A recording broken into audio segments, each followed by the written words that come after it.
Ah, there we go. Hello. I tried to converse, but my microphone was unplugged. So let's go ahead and hit the transition button here. And oh dear, it looks like all of my... It looks like there's nothing showing up on the screen. Oh no, why is this? What is going on here? You should be Foundry. Ah, there we go. Lovely. Oh, you scared me there for a second, Streamlabs. How dare you? I have just been having some food, so I'm just going to move this over to the side. Can you believe I ordered food out today? Today is payday, so obviously you order out food on a payday, right? So I ordered food.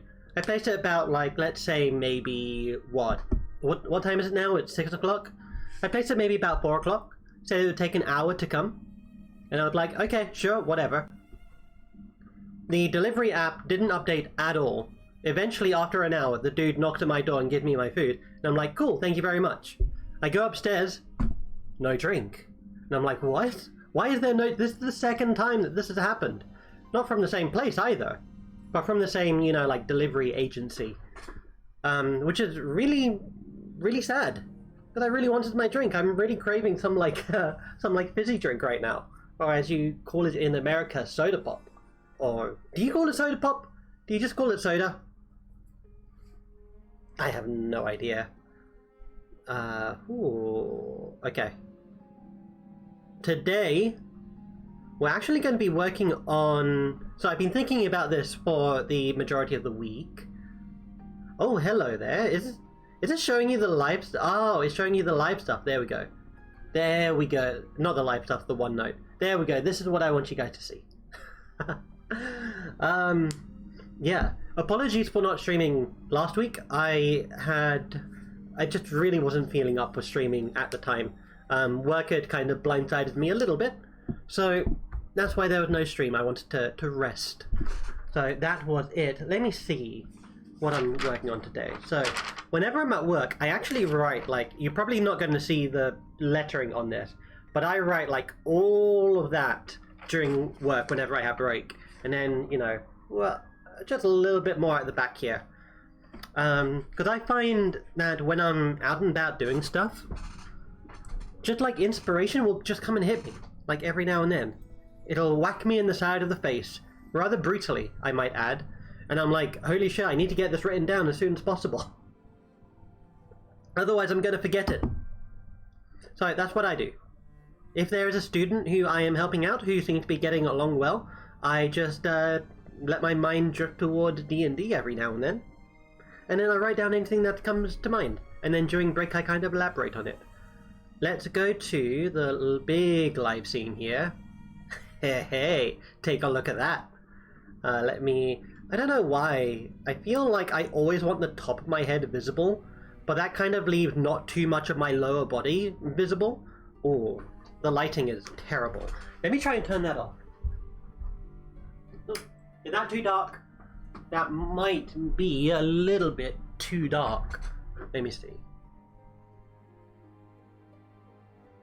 What do you think? Do you prefer light on or light off? In the meantime, I think I prefer light on, because this makes it look like I'm filming outside of my mother's basement, which is entirely incorrect. Oh, there's a light on the webcam, hold on. If I turn this up... How's that? No, that still looks terrible. Excuse me. Okay, we're gonna have the light on. Ah. Oh. Yeah, this looks much better. This very much looks much better. And I need to turn off the light on the webcam. It is blinding. Let's just turn it down to like a manageable level. Something like so. There we go. Anyway, starting to realize it's getting a lot darker now. Like, yeah, just getting a lot darker earlier now. Definitely a sign that summer has indeed ended. That summer was a great summer for me. I hope you guys had a lovely summer. Summer of 2022. But yeah,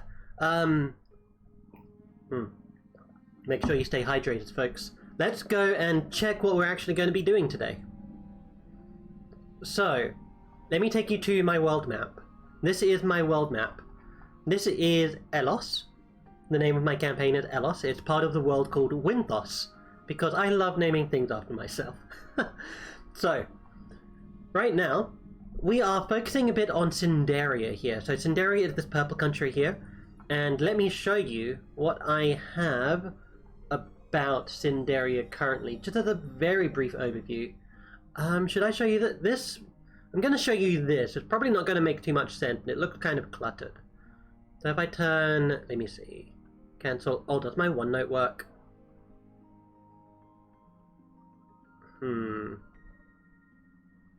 Oh, what's going on here? OneNote worked just a second ago. Hold on a moment. OneNote for Windows 10. Yes, please. Done. Nothing? Nothing. Gosh darn it. Okay, hold on a moment. I need to close this down. If the screen region really not working. Is it working on this page? 1 second, let me try and figure this. Oh, it is. Okay, hold on.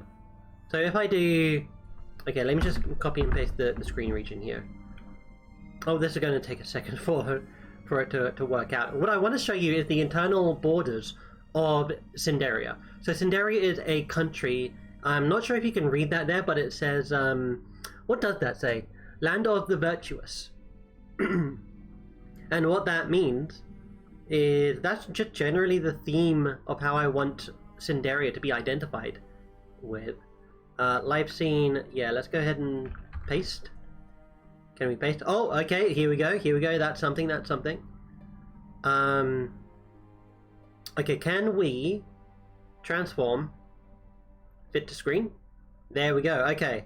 And then if I do this, oh, I need to send this to the bottom over here. Okay, give me a second. You guys aren't seeing anything yet. But if I hit that button, there we go. Now we have vision. Okay, so this is Cinderia. As you can see, it looks quite similar to how it looks here.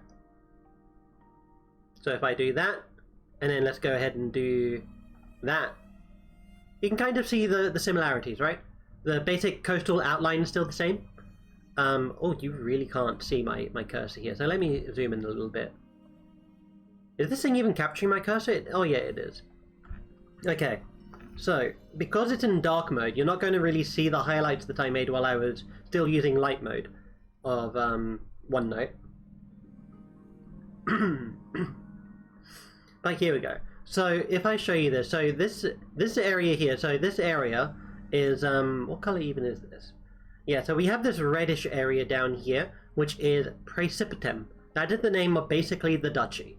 So if you imagine it, if you've ever played Crusader Kings, it's a similar like tiered system, and this is a feudal system of hierarchy, should I say. So you have counties, which are the dots. Some of them have names, some of them don't have names. Those are actually cities, honestly. Cities, towns, anything of importance.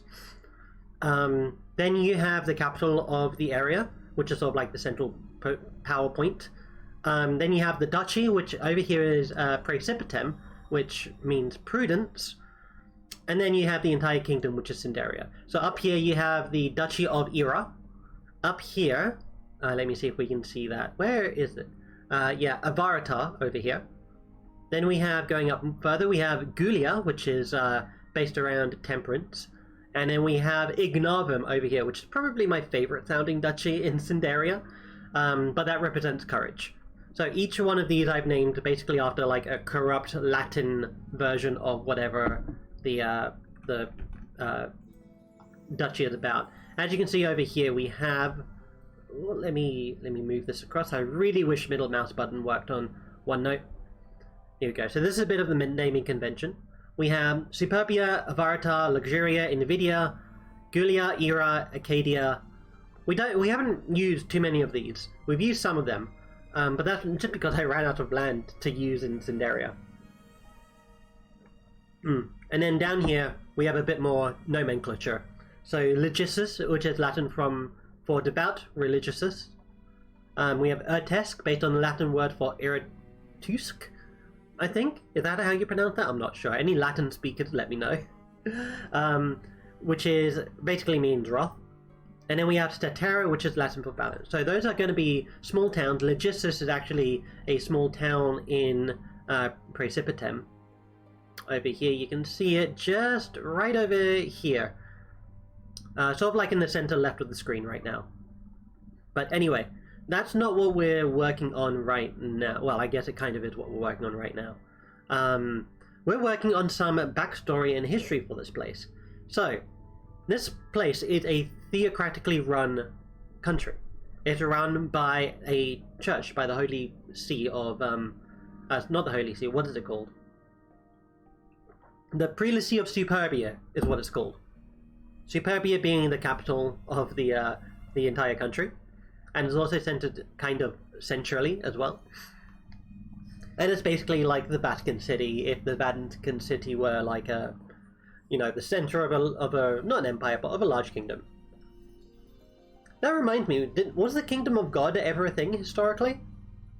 Did the Pope ever manage to actually create a Oh, hello there, Edwin. Superbia. Yeah, absolutely.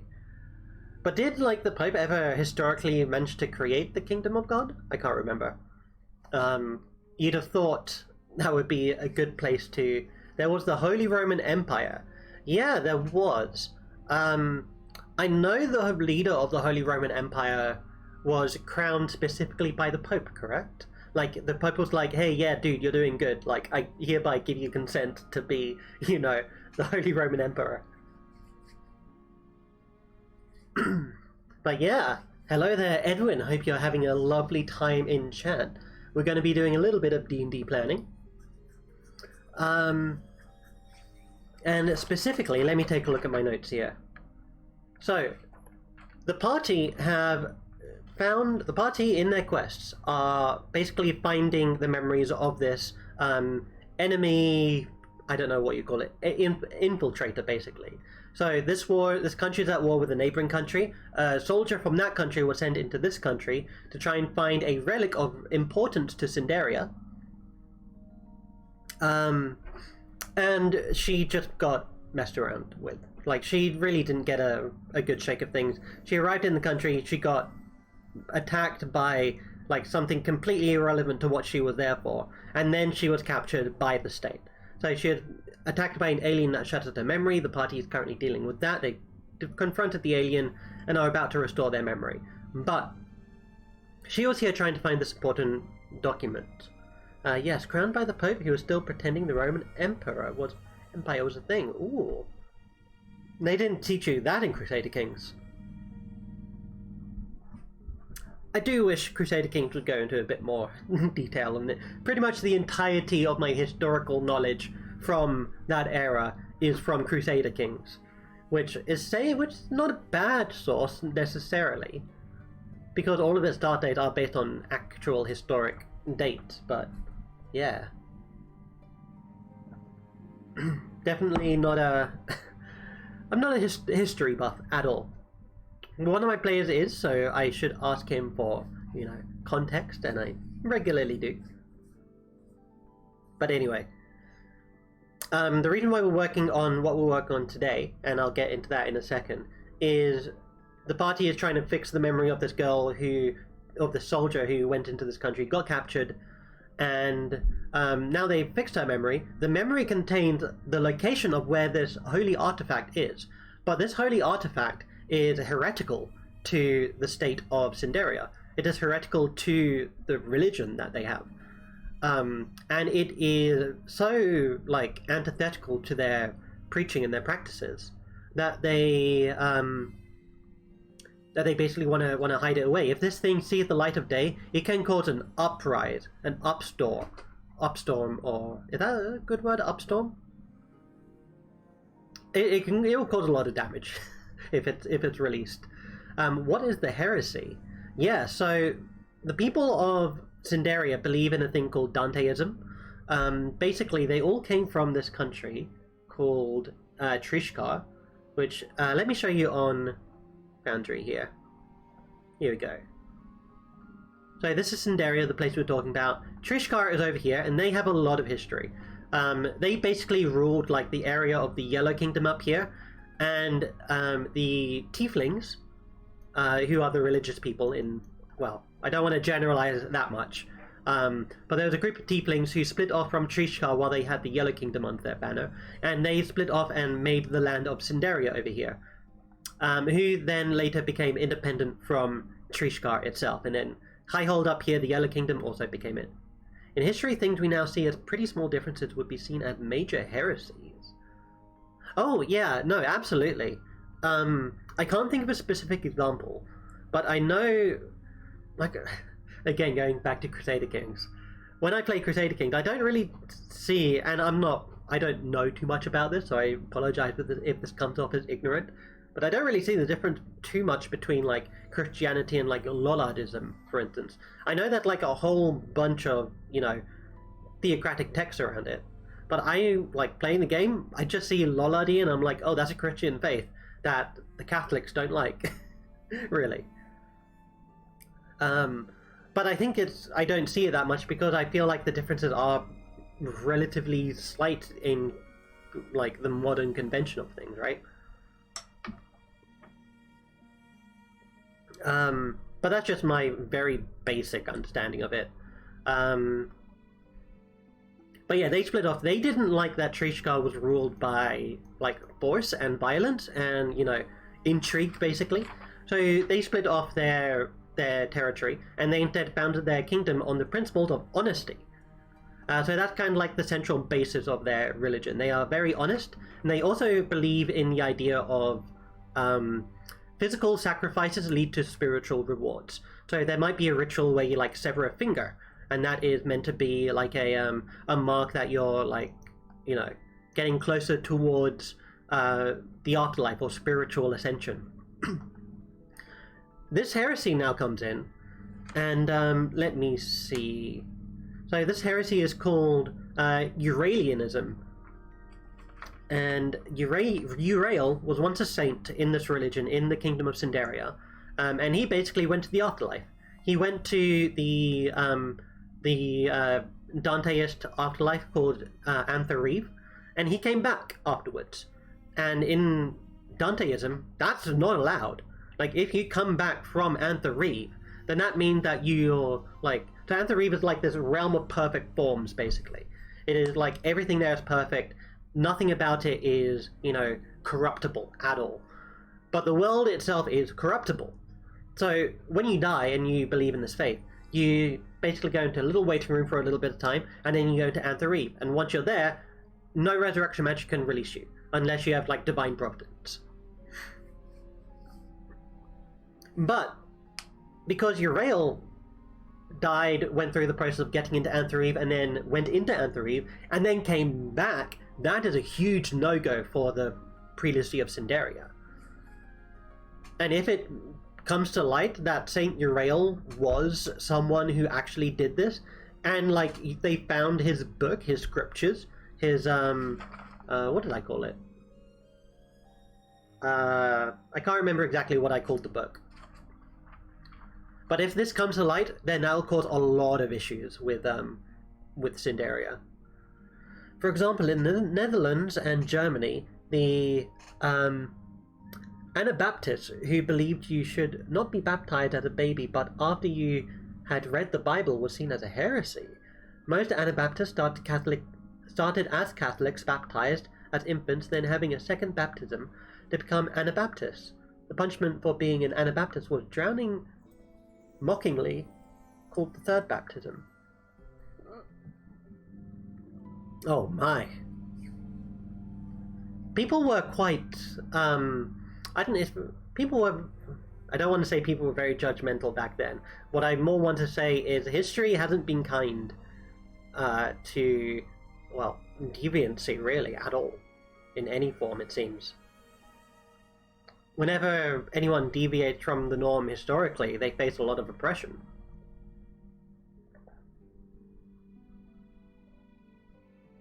But yeah, thank you very much for sharing that. It helps to get a better understanding of how heresies work, and what it might mean if somebody were to, say for instance in Winthos here, believe in Saint Urael, basically. So that's what we're working on today. We're working on a little bit of lore around that. Let me see. So reading from my paper here before we go back to OneNote. So Uriel was a holy man who lived about 1700 years ago. He died, he succumbed to an illness, and he ascended to heaven, basically, Anthareve. And then when he returned, he was like, hey, I've come back from Anthareve. Everyone was all for this dude. But the clergy were like, I don't really know if this guy's like trying to lie to us or deceive us or something like that. And being deceived in this culture is a huge no-go. Like, if you lie, let me see. I think I wrote it here. I don't think I wrote it. Did I write it on this one? I think I wrote it on this one. Lying is the most profane art in existence, according to Danteist belief. Those who rely on lies poison their souls and invite poison into the soul of others. Honesty, by contrast, enriches the soul through truth and openness. So basically, the more honest you are, the better your life will be, and the more rewarded you'll be spiritually. Now, I'm not sure if that means, you know, in the afterlife or in present day. I feel like being in present day in the mortal realm, that would add a lot more significant weight to it, right? So it'd be like, hey, be honest, don't lie, and if you're honest, you'll get these cool powers, right? That sounds like it is a very tangible reward that is very difficult to deny. So let's head back over to our OneNote. What page do I need to go on? I think...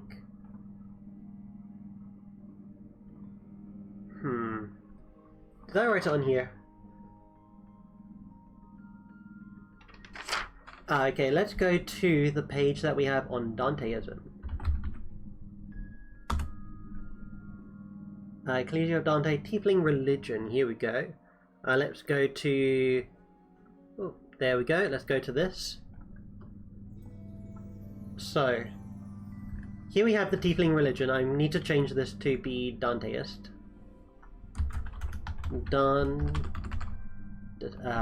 Danteism. Now, if we scroll down here, we can see the core beliefs of the religion. Up until this point, I haven't really fleshed out the religion too much, because I just haven't really needed to. I feel like something stuck in my throat. 1 second. Okay. I'm drinking water down too fast. Oh yeah, you guys probably can't see that, can you? Let me zoom in quite a bit more. So here we have beliefs, the practices, and so on. So as you can see, relatively small. Like it's only like, what, less than 2 paragraphs, really, worth of text. Up here, we just have guides on how to construct a religion that I wrote a long time ago.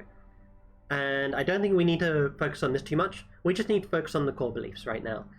So if we focus on the core beliefs of Danteism, then we can work on what's heretical about it. And I've already done a little bit of work about this so far, what's heretical about Euralianism. So, beliefs. Sacrifices of the body embolden the spirit, emphasized to the extreme by Dante, who is said to have achieved spiritual afterlife, despite his body being cut into pieces before death. So he was quartered before he died.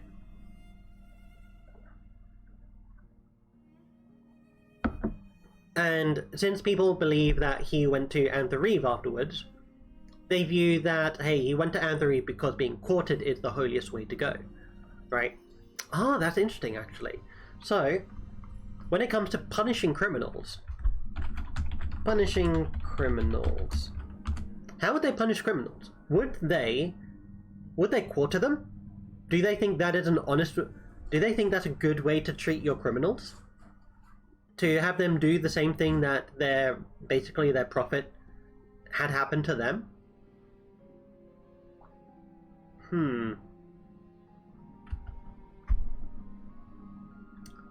I don't know what to write here, so I think being quartered.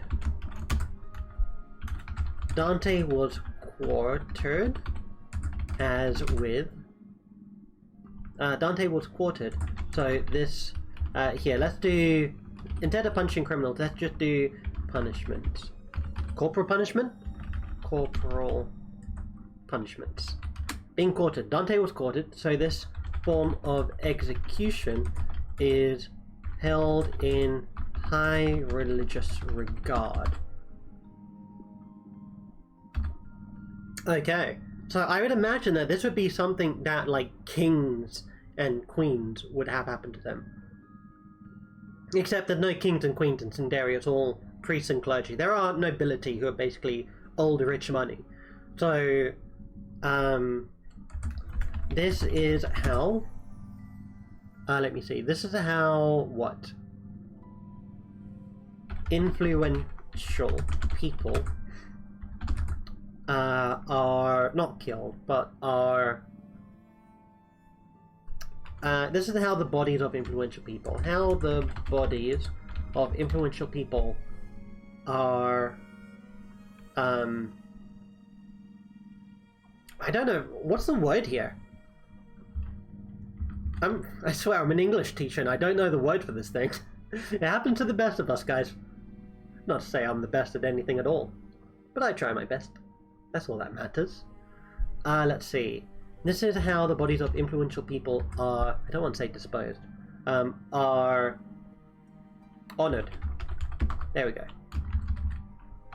There we go. This is how the bodies of influential people are honored.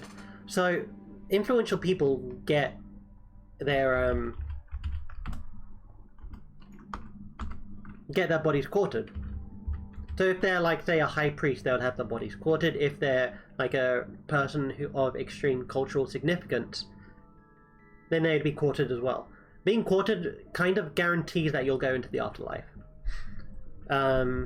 Being quartered properly guarantees you access to the afterlife in Anthreve. Fantastic. Okay. So, we found out that part about Cinderian culture and religion.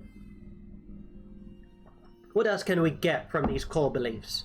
So let's see. Core beliefs are sacrifice of the body, embolden the spirit. Let me embolden that for you guys.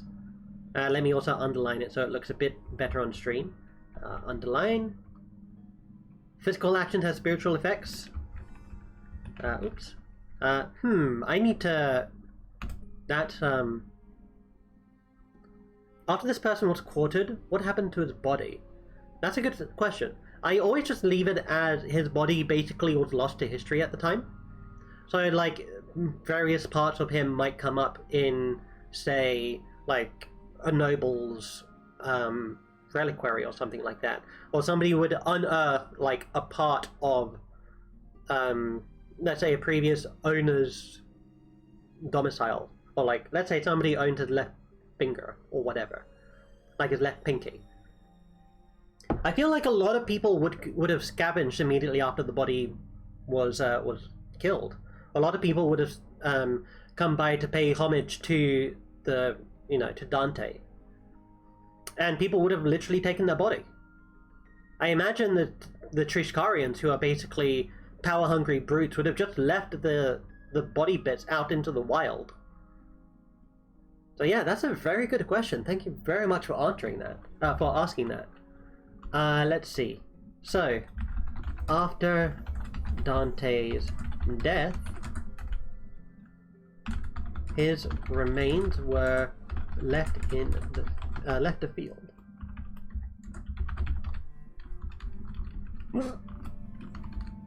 Excuse me. Often after quartering, parts were sent to nearby cities to show this person was dead, and as a warning.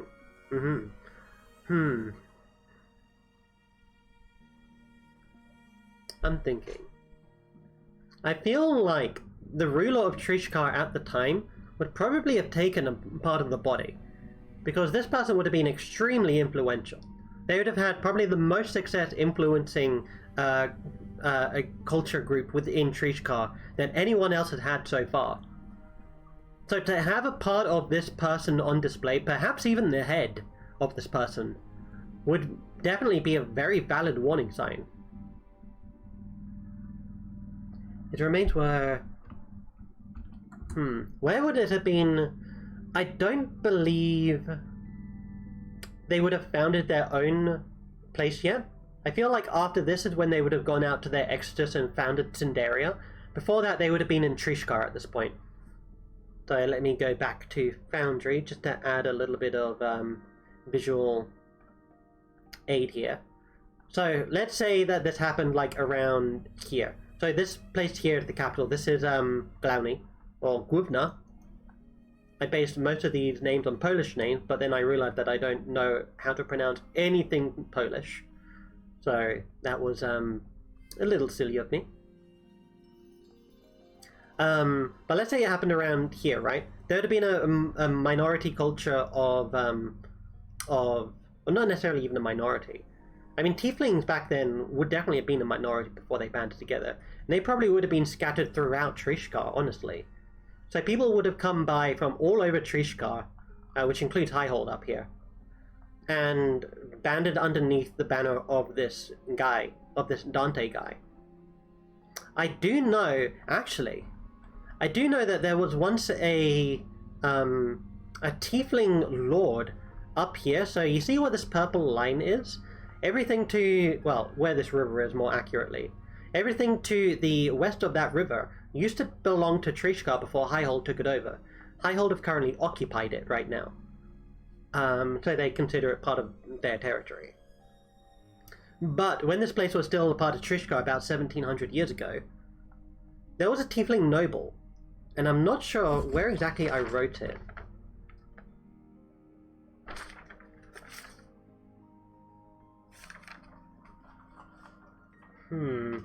I have no idea where I wrote it, but this tiefling noble was basically ousted from power, and then he actively started to support Dante, because Dante stood for honesty and all things good, whereas he was basically backstabbed out of his position of power. He was threatened by intrigue out of his position of power. So I feel like whoever ruled up here would get a piece of that as well. So let's see.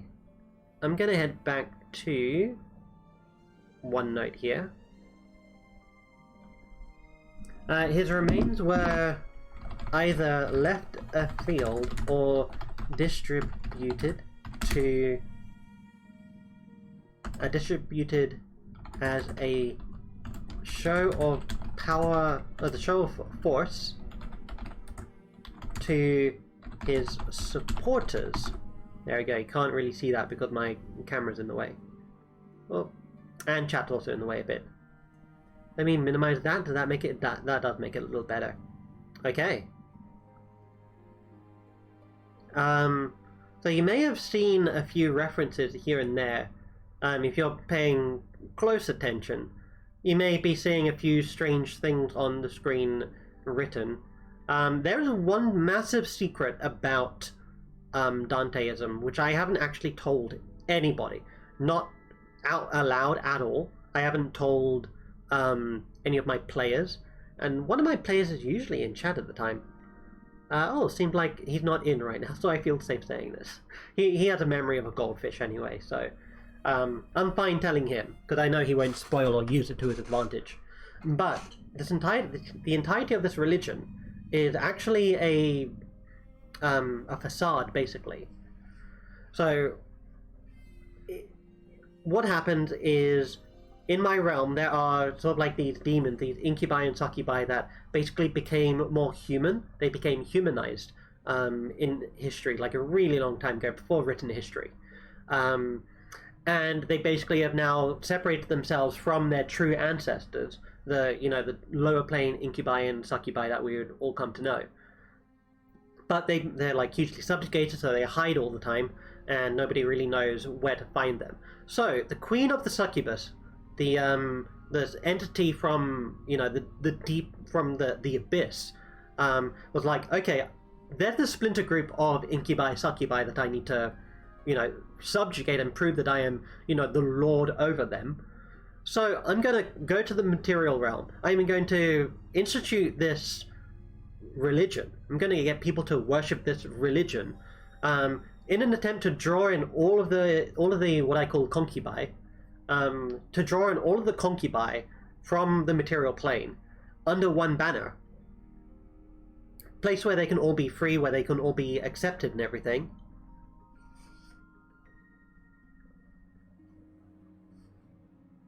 Sorry, I'm just readjusting my sash here.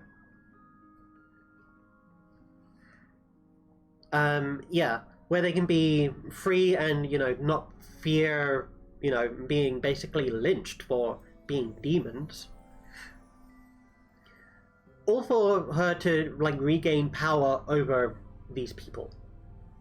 And she gained power from this religion. So she's basically a demon who's like, hey, I need to get all of the concubi underneath one banner again to prove that I'm the lord of them all. So let's, you know, trick people in the material plane with this religion and have them all worship me in secret.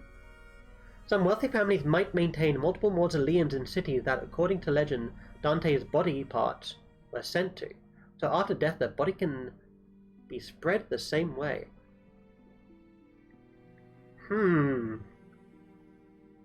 So you're saying that some wealthy families, even like, not necessarily theocratic, but maybe even some, how would I say, some old money nobles, would maintain mausoleums. I imagine the church would definitely be involved in maintaining mausoleums. Where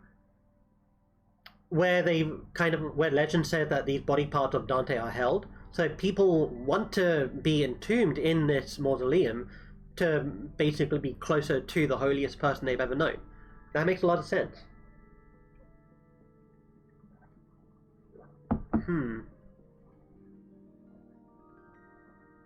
Yeah, that's a great idea. Mausoleum of the right arms. Absolutely. And I feel like that would be a nice parallel as well. Trichka have two sides of their basically their power source, or like their enforcement thing. One of them is known as the left arm of the dragon, the other one the right arm of the dragon. So this would be a lovely comparison, or like maybe even a mockery of Trichkarian ways. Whereas their right hand is this sort of like militaristic force. Like the right hand of the dragon is the army of Trishkar. You have the Mausoleum of Right Arms, which is where everyone goes to die peacefully. You know? Or die closest to holiness. And that's an additional stab in the back for Trishkar, because they... I don't want to say stab in the back, because that implies subterfuge, and that's not what Trishkar's about. Cinderia's about. But it's another, like, FU to Cinderia, Trishkar. I'm getting them confused. There's another FU to Trishkar. Because it's like, hey, my right hand is good, my right hand stands for honor and peace, and we founded this because you guys suck, you guys backstab people.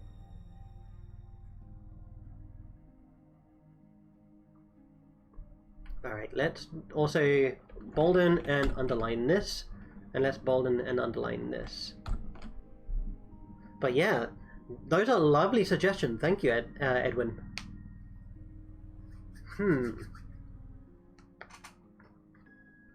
Alright. Oh, distributed as a show of force to his supporters. Let's carry on with what happened to his body parts. Let's get this down. I don't trust myself to remember everything. I often look back at my notes here, and I'm surprised at what past me had wrote before. Left field or distributed as a show of his supporters. So, let's see. The head of Dante would have been... let's just do Dante's head. Dante's head would have been kept by the leader of Trichka. What else? I feel like each one of his fingers would probably have been sliced off as well. Yeah, I feel like they would have done that.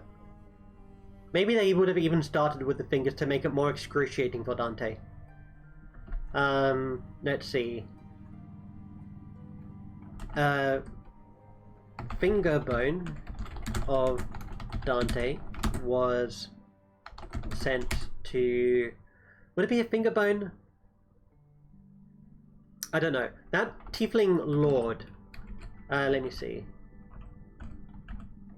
The Tiefling Lord over the DMZ. So DMZ is just Dwarven Military Zone. This is just note format, but Dwarven Military Zone is the zone I showed you before that they've occupied. I'll update the name a bit later once I... Oh no, the name of it was Blizzreka. Blizzreka. I think it's Blizzreka. There we go. Tiefling Lord over Blizzreka. That was the name of the area before the dwarves took it over. Tiefling Lord over Blizzreka was sent. You know what? Let's send him the middle finger. Dante's middle finger. Oh, nothing quite like being quite literal with the "Hey, you suck," right? All right. Various other pieces were collected by adherents and have become center points in mausoleums and what else? Mausoleums and temples across Cinderia.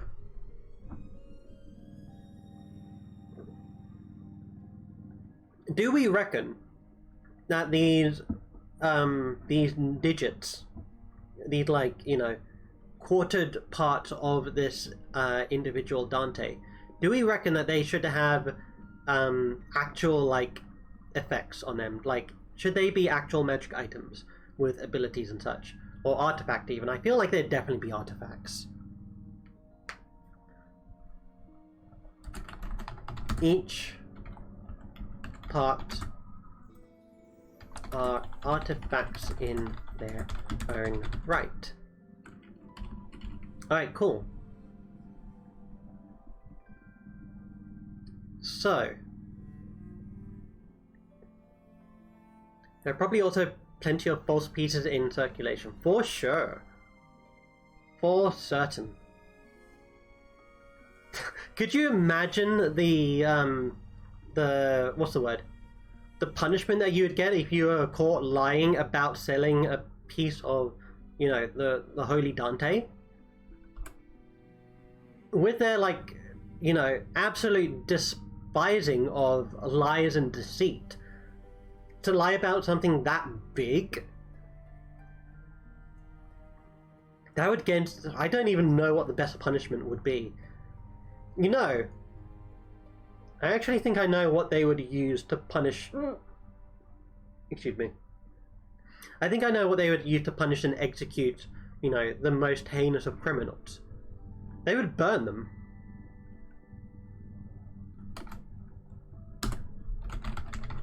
They would burn them whole and alive. Punishment of criminals. Burnt alive. I know it sounds very basic. Like, this is like the standard form of execution, right? That nearly everyone's like. I guess apart from chopping your head off.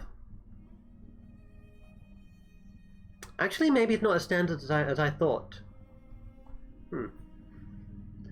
But that's okay. In fact, having your head lopped off in Cinderia would probably mean that they are showing you some respect, right? They're giving you a decent chance at going into Anthareth. Burnt alive. What other ways of death would there... I mean, the other one would obviously be, you know, drowning, hypothermia, freezing to death. So let's do executions. Execution methods. Punishment of criminals. Execution methods. So we have burnt alive, drowning, freezing. Those are a great start.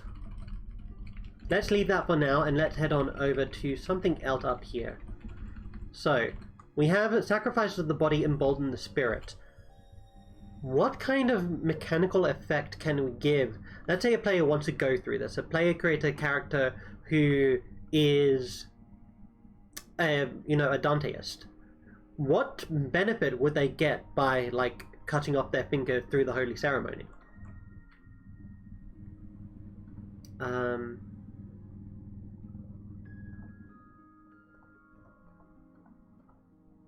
Let's see. Emphasized to the extreme by Dante, who's said to have achieved... Oh, let's get rid of that. He was said to have achieved spiritual afterlife, despite his body being cut into pieces before death. Oh, I feel like I've literally just lost the point I was talking about, or thinking about. What did I just say? Oh no, thanks a lot, brain. Making me look like an idiot in front of the internet.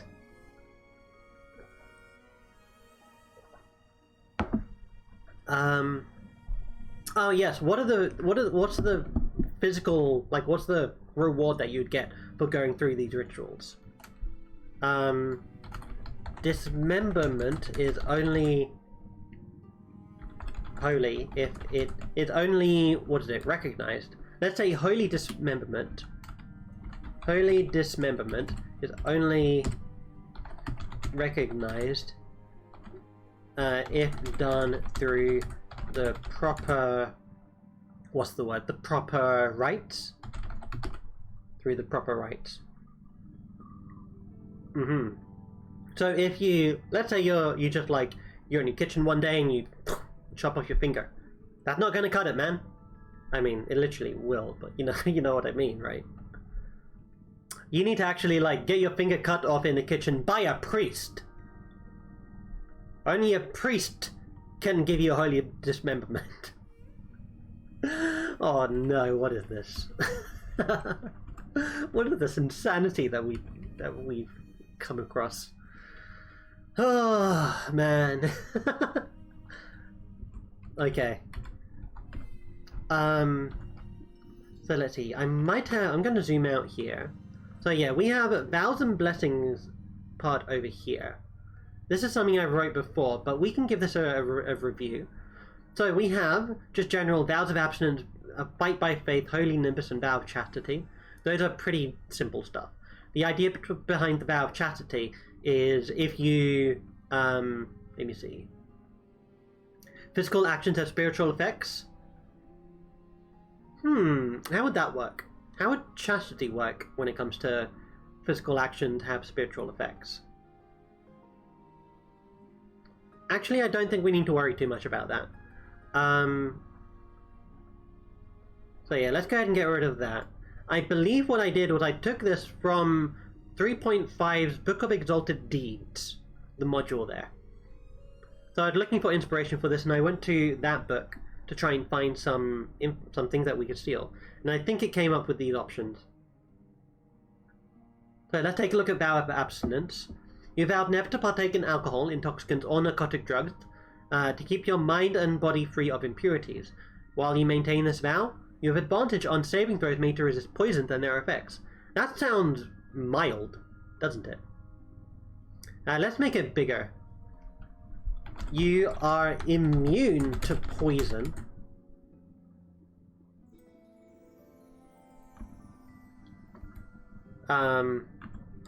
Poison damage and the poison condition.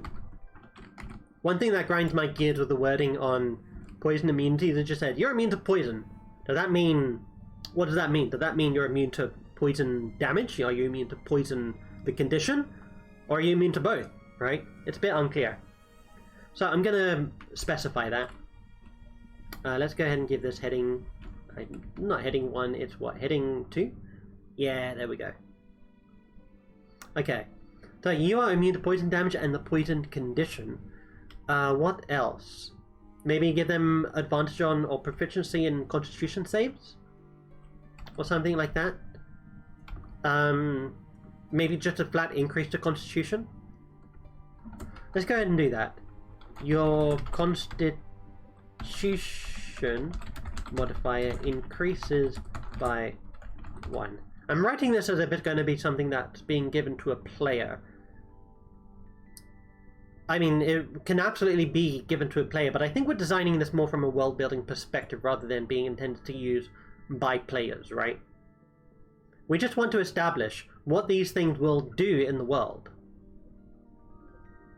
Because if I'm like making an NPC who, you know, had vow of abstinence, I still control all of their statistics, right? Like the DM still controls all of their statistics. So to say something like your constitution modifier increases by 1 is only for the player's benefit. Just for abstinence or for dismemberment? What's that in reference to, Edwin? Sorry, my brain's moved on.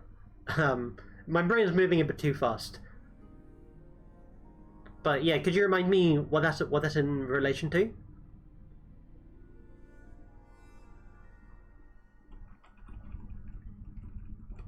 Might by faith. Holy Nimbus. Yeah, I don't reckon either of these are going to be what we're going for.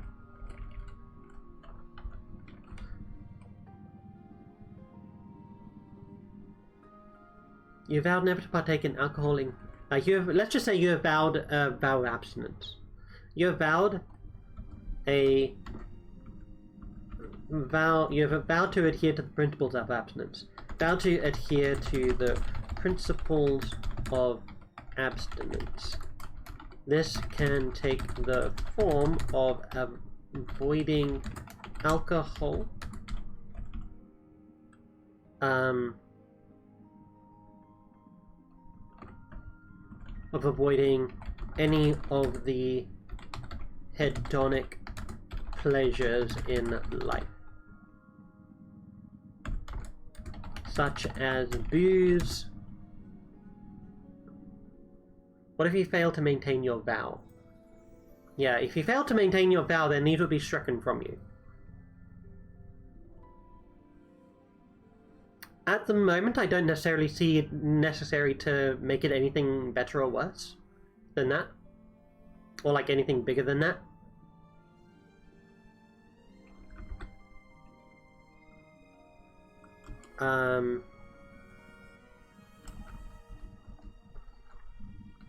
Here, let's just format this so it doesn't look like it's being written by an ADHD brain. So let's there we go. Okay. But to add on to your point, Edwin, there is an entity called the Pardoner in this religion, and the Pardoner is basically a holy, like a divine figure. They come down to the mortal realm to basically test the resolve of some of their, like, the more higher profile religious figures, like say a high priest or something like that. And if the high priest fails the test of resolve, like they give in to, hedonism or something like that, then the Pardoner will have its pet Cerberus devour it and encase it in solid, in solid molten rock. So there is a punishment for people who consistently fail or lie about, their unshakable faith. And that can happen if you break too many of your vows. But I feel like there'd be a little bit of a grace period. What might be the principle by which that happens? So, if in a society of very honest people, depends on how much of a ceremony you want it is to make this vow. Can you just run into a church, take a vow, go fight some poisonous creatures, then go drinking with your buddies afterwards? Right, yeah. That's a good point. We don't want to make this seem abusable at all. Now, when I think of this, I think of something that's, more character-defining, right? That, this character has a vow of abstinence. And it's going to be, with them for a while. Rather than just, a fight full of snakes. How much of a ceremony should this be? I feel like whenever they take a vow like this, it is a pledge that's intended to last for the rest of their life. So if they take it once, then maybe they'll suffer some kind of penalty. You know what? Let's have a breaking of vows penalty. Breaking this vow. If you break this vow by engaging in the activities sworn to avoid, then the following effects will apply. What's the first one? Well, I guess do the opposite, right? Vulnerability. You lose the above qualities, the above features. Then the following effects apply. You gain vulnerability to poison damage. Maybe we can make this a little bit more storyline, right? Or like a little bit more, I don't know what to say. A little bit more karmic. Effect 1, can never take this vow again. Yeah, absolutely. I feel like I don't want to make it like one specific to the vow of absence. I want it to be one to all of these things, right? If you break a vow, you cannot take that vow again.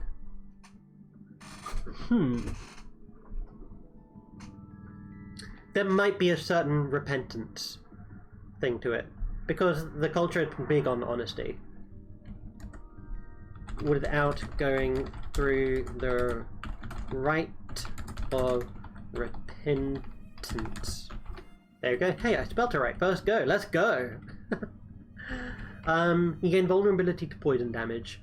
So, what is this vow about? This vow is about not, like, losing or not giving in, right? So what if it makes it impossible for you to resist?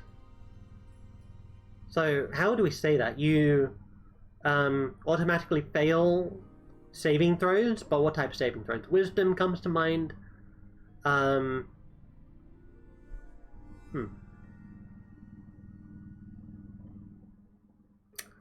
What effect or what wording do we use for if we need someone to, be unable to resist things? I feel like it has to not be that harsh, like, but maybe. I'm not sure. I'm trying to think from the player's perspective. If this were to happen to the player, how would it feel? Like, if you were to break this vow, what would happen? And I don't necessarily want it to be, hey, now you have to go chasing after, alcohol and hookers.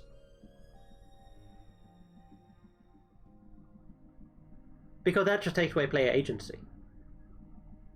So we need to give them sort of like a detriment if they don't go into, these sort of things, right? So they can still resist it. But it's just, a bit unpleasant for them. And by a bit, I mean a bit, which is actually a lot. So, what is it? Make a wisdom saving throw. So what do? We make wisdom saving throw. Let's just write it in note form for now. Make a wisdom saving throw against. Go out with horrible bad hangovers. Everything you indulge in, partaking in any of the substances for the next 3 months. Yeah. I feel like hangovers are absolutely going to be a thing.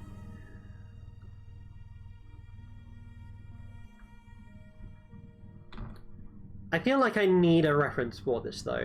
And I feel like a good reference to use are madness tables. So let's head on over to...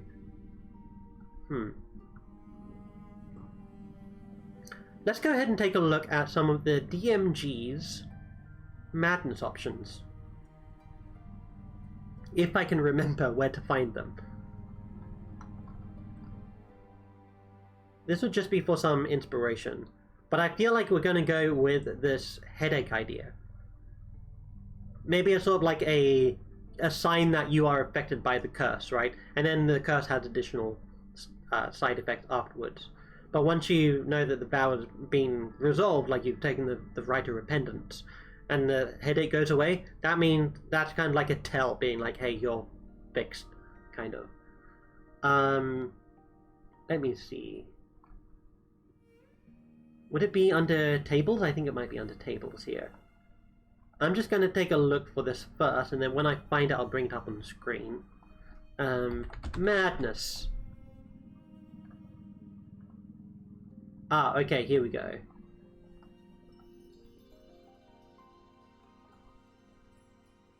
Okay, let's see if this has worked. I don't know where this would have come in.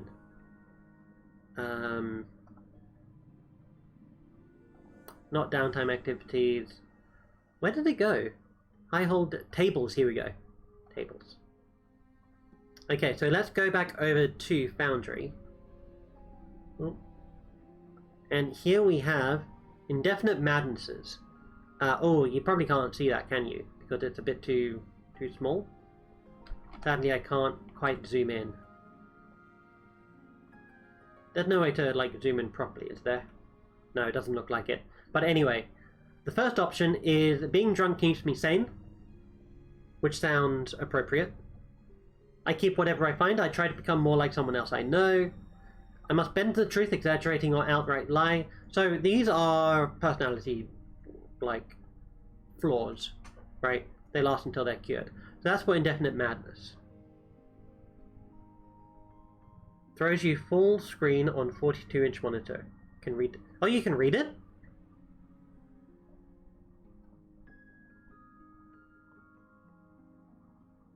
Oh, okay. I think I can only read it on stream if I maximize it.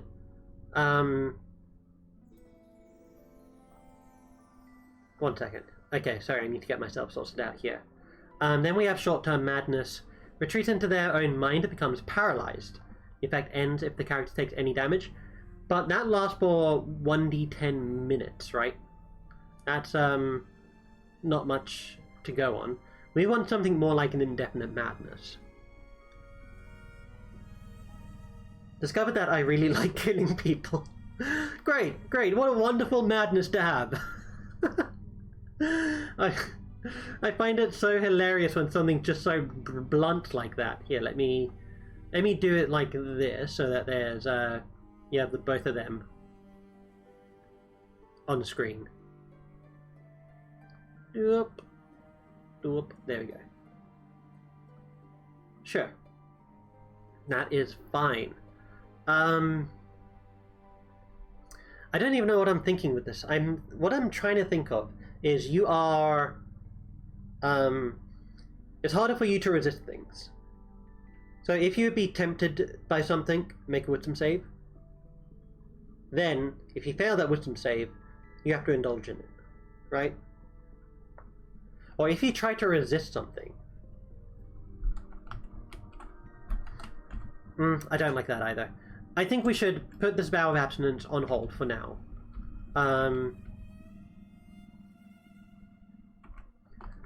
Let's just put a placeholder on here. I'm just going to put vulnerability to poison.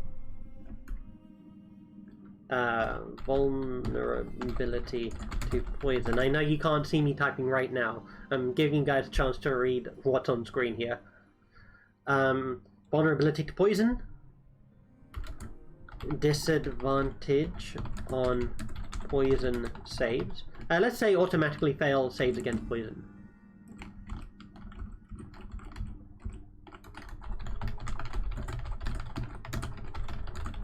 Poison is such an underrated, like, damage type, and a lot of things are resistant to poison.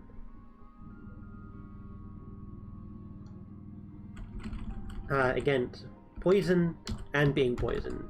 Being poisoned. Okay. Here, let me move on over back to OneNote. Whoop. There we go. So we have... yeah, you can see it right there. Vulnerability to poison, automatically fail save against poison and being poisoned. You suffer from a constant hangover. You suffer from the effects of a constant hangover. From the effects of a constant hangover. Which cannot be cured until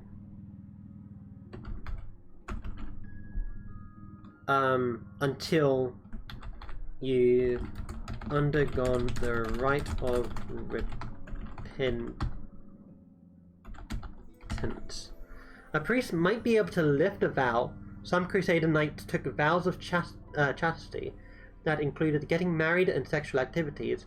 Some had these vows lifted in cases where a brother died and the knight who took over the vows was the only one that could carry on the family line. I wish that were the case in CK3, honestly. That would be great. Although, vow of chastity will work differently in CK3 than it does in real life. In CK3, I'm pretty sure it's only ever like a choice. Although, no, you can order your children to take vows. Anyway, that's beside the point.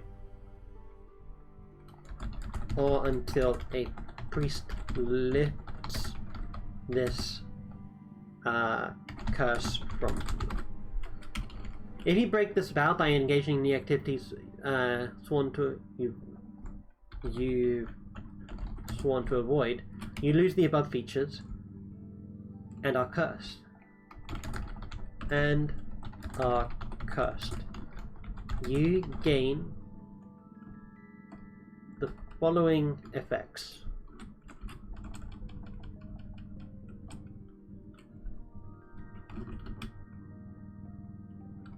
So you gain vulnerability to poison, suffer the effects from a constant hangover. What else? I feel like... So when you have a hangover, that kind of prevents you from getting the effects of a rest, right? Doesn't it? Can you... So I'm very straight-laced myself. I've not really gotten drunk, ever. So I don't know what the effects of a hangover is. But can you, like, sleep when you're hungover? Is that a thing you can do? Is that, like, difficult at all? I swear it's almost like... Oh, I swear it's more like people who are drunk, from what I've seen, are, what's the word? They're fine sleeping, but when they wake up, they have an issue.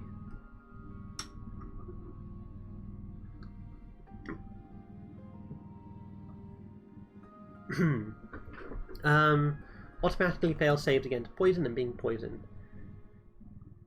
Oh, they're the same as dehydration. Okay. Thank you for the explanation.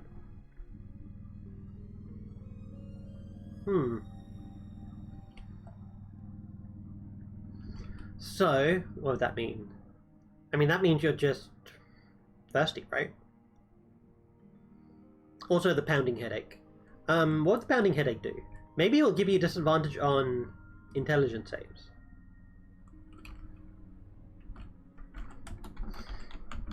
You have disadvantage on concentration checks and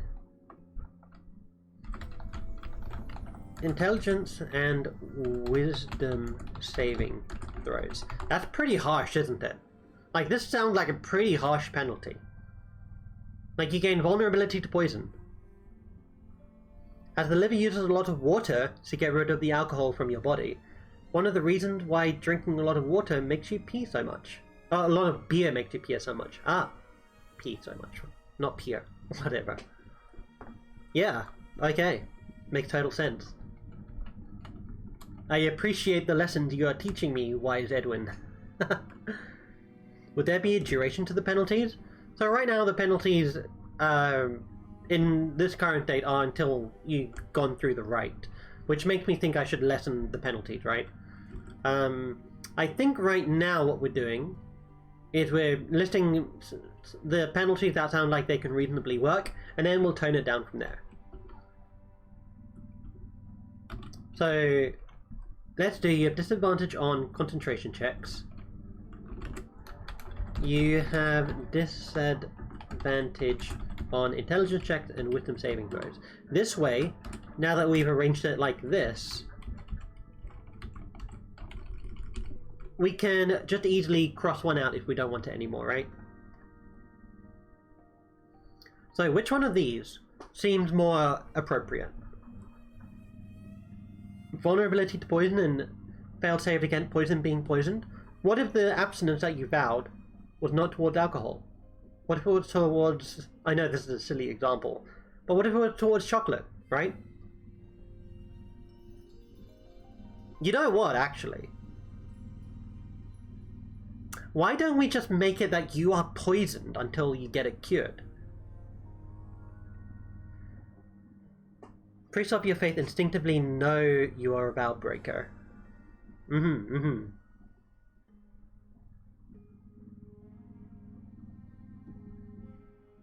not actually sure how I feel about that one.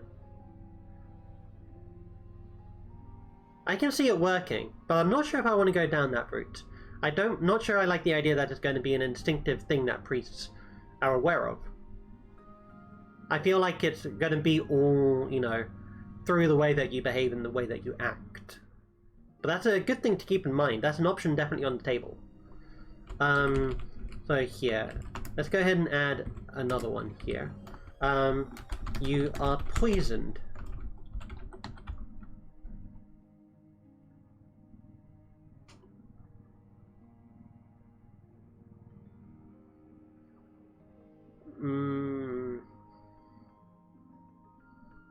So let's just do, you are poisoned. You suffer from the effects of constant hangover, which cannot be cured until you've undergone the rite of repentance or until the priest lifts this curse from you. So we can just literally make it, you are poisoned.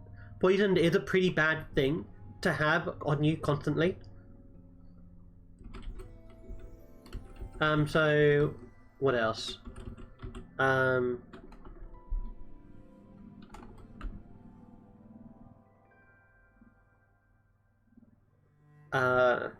This effect. So why don't we say you are poisoned at every hour? You're poisoned at the start of every hour. That way, if you try to cure it, it'll just come back later, right? Or maybe... let's leave it at an hour for now. We can have the interval be a bit different later on. But anyway. Next up, what's the next thing we have? I feel like my brain's extended quite a bit on this vow of abstinence. I feel like we need to reel it back. Fight of Faith, let's see what we've got here. This ability is granted to renowned warriors who fight for the faith in defense of Cinderia and the prelacy. You can use your wisdom modifier and enter your strength modifier for your melee weapon attacks. I like this. I like the effect, and I like the lore. But how do you get it, right? It is granted, so it would be granted by high priests, it seems, right? This ability is granted through the rite of the rite of fight. Let's do it. This ability is granted through the rite of fight to renowned warriors who fight for the faith in defense of Cinderia and the prelacy. You can use your wisdom modifier instead of your strength modifier for your melee weapon attacks. Let's just say for your weapon attacks. There we go. I like that. That seems nice, seems simple. What would happen if this is broken?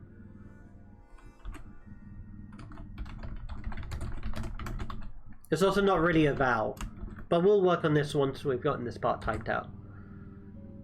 Breaking the vow. So how would you break the vow, first of all? Well, we don't really know how it's given. It's given out by priests to people who fight for you. So if you betray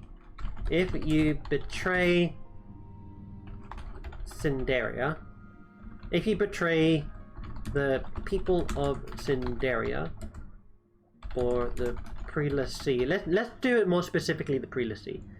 If you betray the prelacy, a priest can rescind this boon from you and impart a curse in its place. Alright, what would the curse be? So if it lets you use your wisdom modifier instead of your strength modifier for weapon attacks. So the idea here, to what I'm thinking, is clerics and paladins use... Do paladins use wisdom? I think paladins use charisma, don't they? But clerics are wisdom-based, and they are probably the most sort of like religiously aligned class in D&D, right? So, if this grants you the ability to use your wisdom modifier instead of your strength modifier for your weapon attacks. Let's say instead of your usual modifier. Instead of your usual modifier for your weapon attacks. So if this allows you to use your wisdom modifier,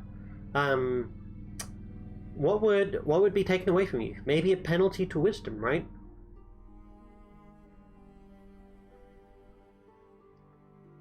My brain wants to say reduce the wisdom to 1, but that is not going to work whatsoever.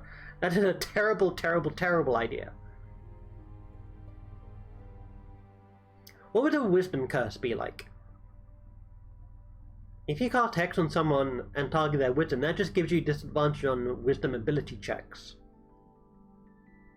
Which would basically give you -5 passive perception, right? Well, maybe not.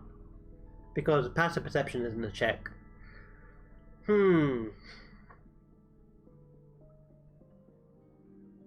Trying to think back to the core tenets of Cinderia here. Let's move this along. So the core tenets of Cinderia. Sacrifices of the body emboldens the spirit. We haven't represented this at all in the vows. Yeah, I feel like we can't quite get something more for Fight by Faith yet, because we don't know too much else about what we're dealing with, right? So let's go back to basics. Sacrifice of the body embolden the spirit. How do we represent this in their, like, religious rites? Oh yeah, well, we did talk about the rite of, you know, losing a finger, right? It's the priest in the kitchen cutting your finger off is holy, whereas if you just do it on your own, it's not. So what could we do with that? Let's take a look at some boons that are available in the DMG, just to see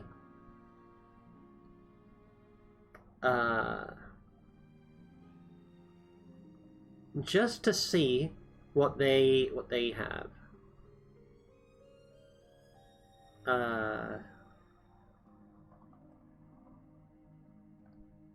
Let me just try and find it here.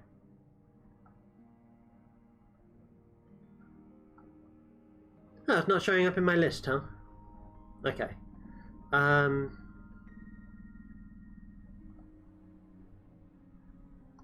Here we go. Found it.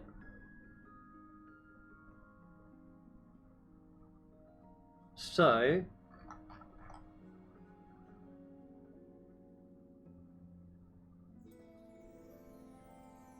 just reading something here. Continue and remember. Okay. So, Foundry is doing something here in the background. Just give it a second to finish and then we can move over to see what boons we have available to us.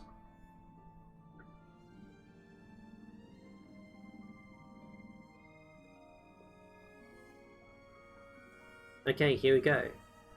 Let's head on over to Foundry, transition. So we have here supernatural gifts and rewards. So we have, oh my god, we have so many. Yeah, I don't think this is quite going to work. I have my DMG right here. So let me open up to the boons table. Okay, so we have blessings. Such blessings are Blessing of Health, which increases your con by 2, up to a max of 22. Blessing of Protection gives you 1 AC, and plus 1 AC in saving throws. Magic Resistance gives you advantage on spells and other magic effects. Blessings of Understanding, your Wisdom score increases by 2 up to a maximum of 22. And then Blessings of Valhalla, which allows you to summon some spirits.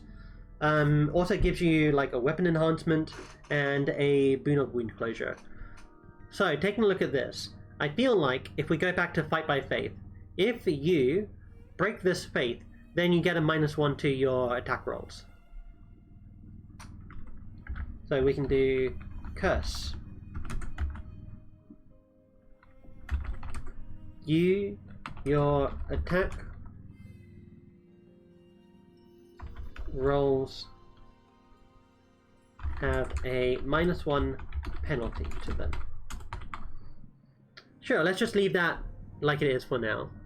grabbed your Book of Exalted Deeds, looking at what used to be divine feats might also be interesting to give as blessings. Yeah, that's a great idea as well. Let me see. I'm gonna try and find out where I put, because I have it as a PDF format. I think it was in DnD Sheets, Book of Exalted Deeds. Yeah, okay. Let's see where this opens. It is going to open up an edge. This might open up an edge.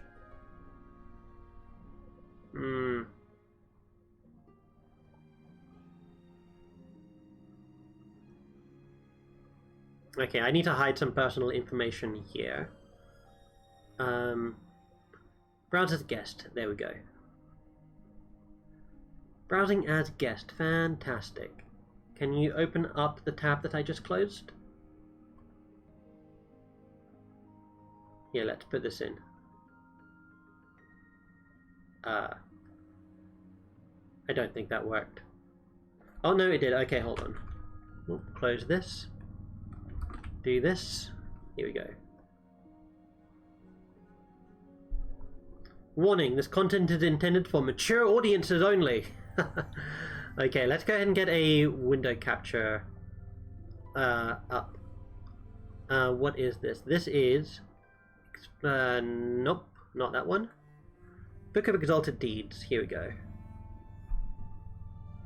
And if I do that... Yeah, that worked, right? If I do... no thank you. If I do that, that gets it into full screen. I know it's blindingly white. I apologize for the back. Is there a way to turn this into dark mode? There's probably a way to turn this into dark mode. Oop. Settings.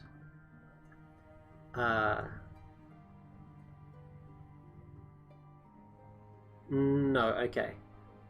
I have no idea how to turn it into dark mode. But yeah, let's see what it has available to us. Oop. So we have index of celestial paragons, monsters, feats, prestige classes, monsters, paragons, magic, and variant rules, perhaps. Waging peace, okay. Exalted gods.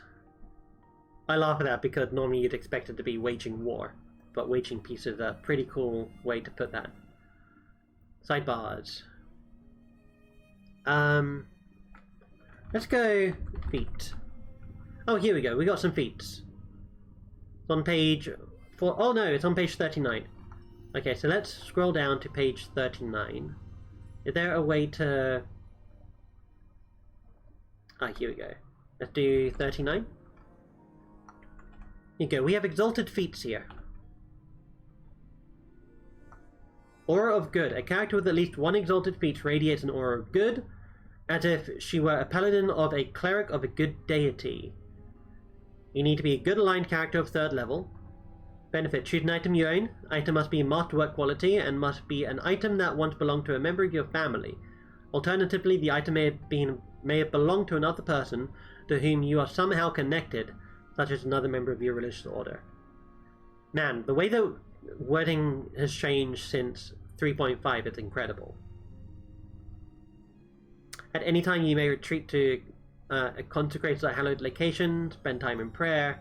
Yeah, I feel like the way that 5e is going, it doesn't have such specific... it doesn't go that much into detail about it, right? There is a criticism about 5e nowadays, that things are becoming way more... what's the word? Generalized. Okay, Ancestral Relic. Any good alignment? Here we go. So we have feats. So one feat gives you an Ancestral Relic. So if you take the feat, you get an Ancestral Relic, which gives you a personal magic item. That could be something that the Prelacy can give out. It can give out a holy magic item. Consecrate spell-like ability. Add a good descriptor to a spell-like ability, and I think that's completely outdated in 5e. No way to represent that. Let's see. Let's see if we can find something that sounds nice. Animal Friend, Celestial Familiar, Celestial Mount, Consecrator Spell Trigger, Exalted Companion, Exalted Turning. What is this? Oh, the ability to turn undead. Some boons might just give you a Cleric or Paladin class feature. Yeah. That sounds good.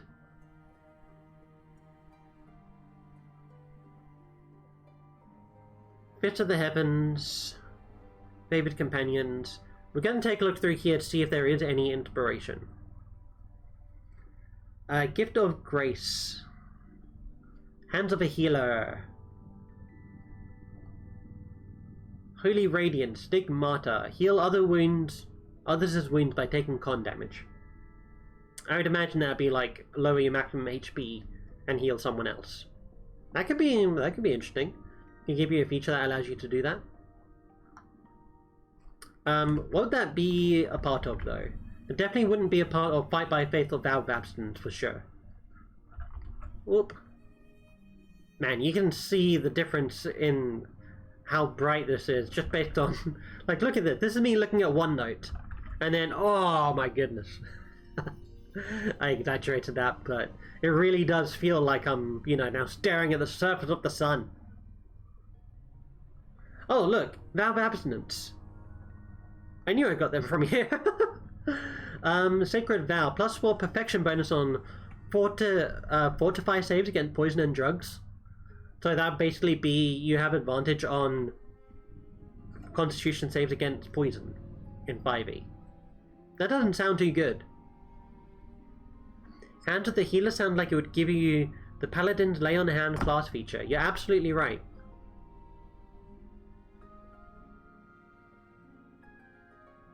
Yeah, no, I'm thinking about it, and the idea of being consistent with previous rulings or wordings of similar features does come into play here, I think.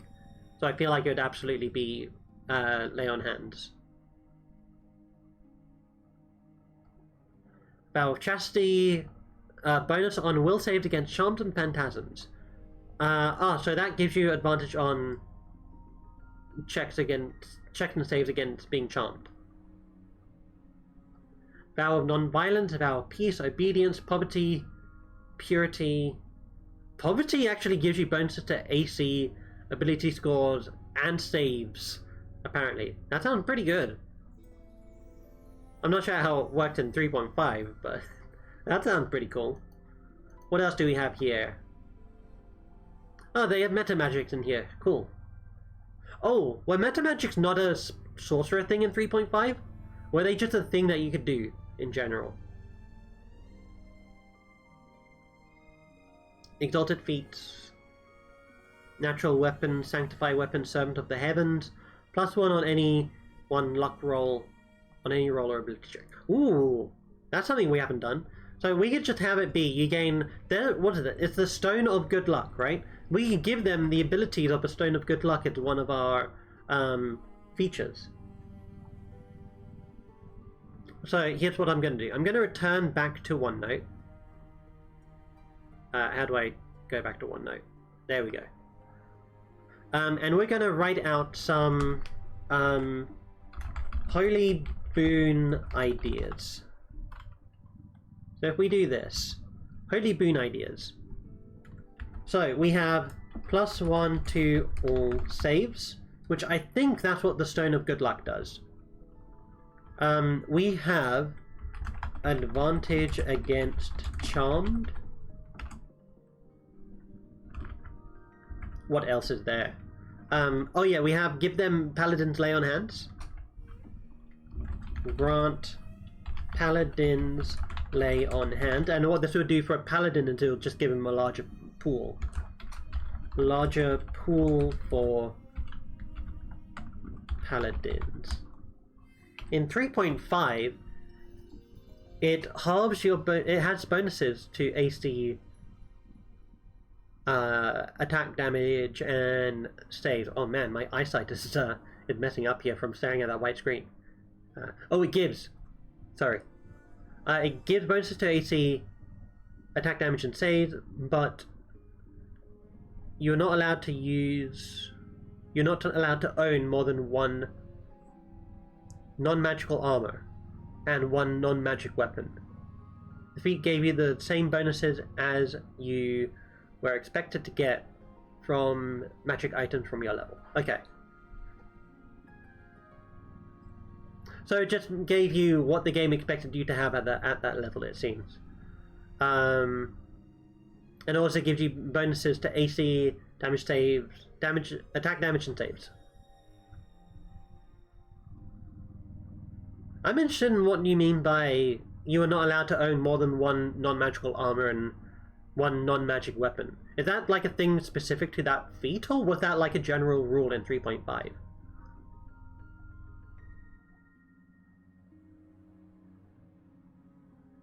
If that's a general rule in 3.5, then that seems a bit strange.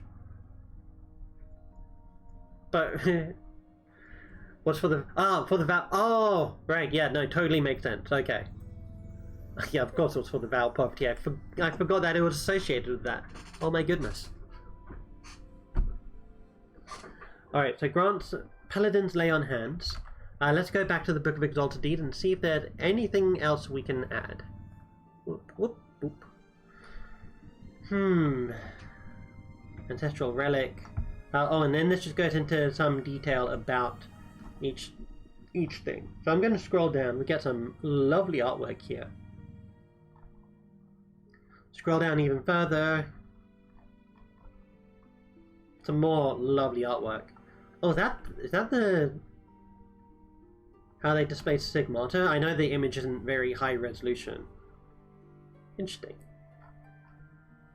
Let's carry on. About creation. What's this next page? Prestige classes. I've heard that this is something that some people really want in 5th edition at some point. Apostles of Peace. I'm not sure we're going to get too much from this in terms of inspiration. Celestial Mystic. Yeah, no, we're going into the realm of what type of NPCs are available. So I'm going to go ahead and... let's... oh no, how do I exit? There we go. I'm going to close that down.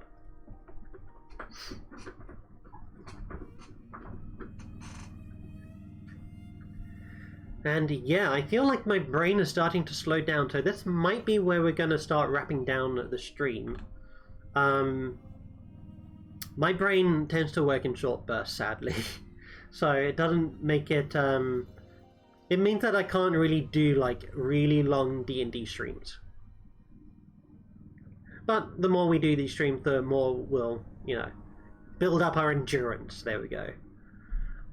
So, as a recap for what we have done today, we have developed a little bit more about Cinderia.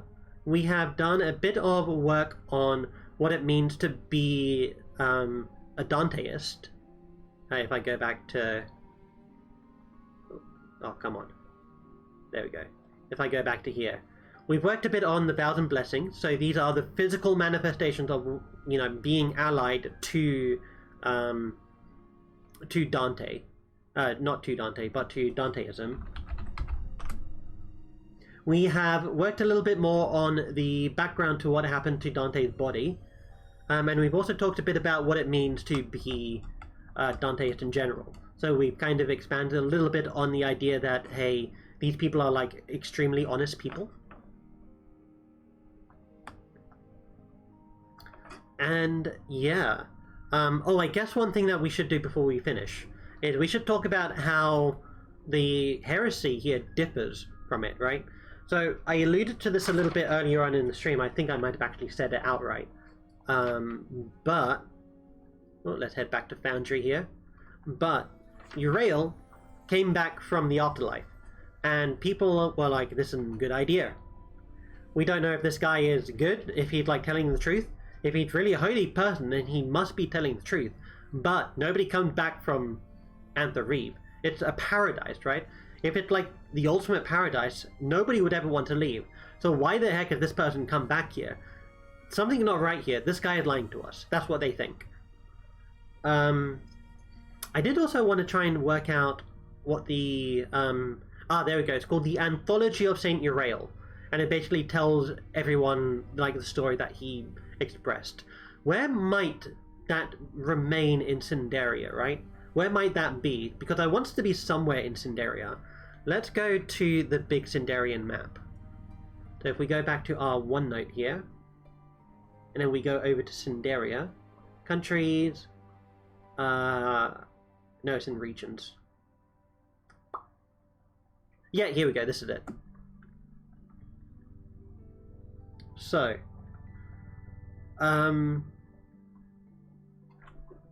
why did Saint Uriel manage to leave anyway? So we know the two things about Anthareve. One is it's an ultimate paradise that nobody wants to leave, and two, it's secretly a place where the leader of the succubi and incubi are trying to gather everyone so that they can claim power over the inner planes in complete secret, like unbeknownst to all adherents of the faith. And presumably anyone who actually goes to Anthareve would realize that this place is not what they were told about. Like, this place is, if you guys have ever heard of the individual known as Malconthet in D&D lore, that's who I'm basing it on. I believe I want to use Malconthet herself. She is known as the Queen of the Succubi, and I believe in 3.5 she was a demon lord. I don't think 5e has incubi being demons right now. I think they're just general fiends that inhabit all the different planes. So I kind of interpreted that as being Malconthet is also, you know, now just this, like, she still rules over, like, Chandelavri. And Chandelavri being Anthareve. Anthareve is actually an anagram of Rivenheart, which is, I believe, that is the seat of Malconthet's power. But literally nobody has caught on to that anyway yet in game. I don't think they ever will, and I believe they would only be, oh, cool, if I were to tell them, right? They wouldn't be like, oh. But anyway, so yeah, Saint Uriel went there. He obviously went there and realized that, hey, this place isn't what it seemed. I need to come back and, you know, tell everyone. But what he actually came back to tell everyone is that the place is great. Like, the place is wonderful. So that kind of tells me, or implies to me, that the people of Anthareve sent him back to try and, like, build up more belief about the afterlife, I think. Like, send him back as proof and then recall him to have him come back before he spills the beans, right? So, why did... Let's go to... I believe I have it here. Urael. Vinchincade, Euralianism. Here we go. Yep. Here we go. Well, let's zoom in a bit more so we can all read. So Saint Uriel is a Danteist holy man who succumbed to a great illness some estimated 1700 years ago. This is basically what I've written on here, actually.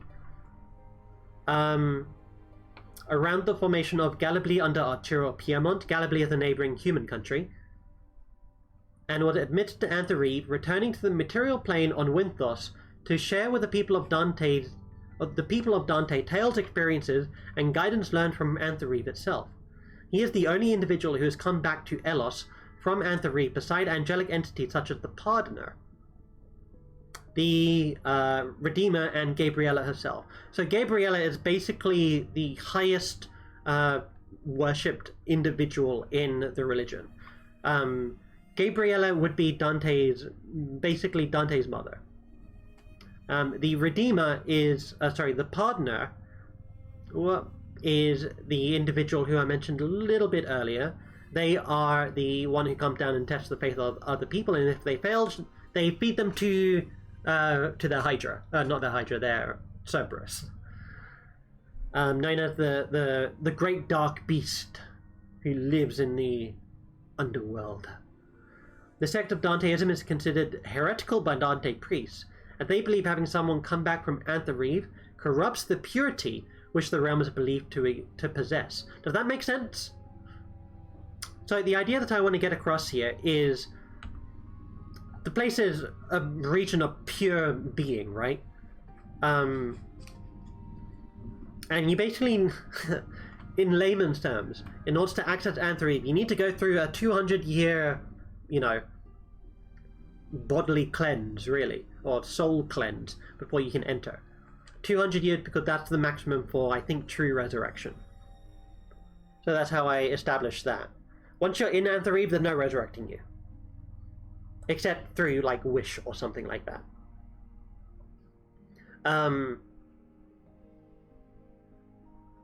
Yeah, no, my brain is shutting off. I can't remember how to finish this quote that I'm going on. But anyway, Anthreve corrupts the purity... Oh, yeah, that's right. So, because it's, like, very high maintenance to go in, they're not really going to let anyone out, are they? Oops. But, let's go ahead and just write this down. Why did Urael come back? Or even better, how was Urael able to return to Cinderia after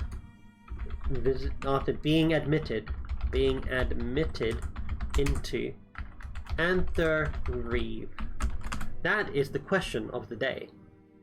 How was Urael able to return to Cinderia after being admitted to Anthreve?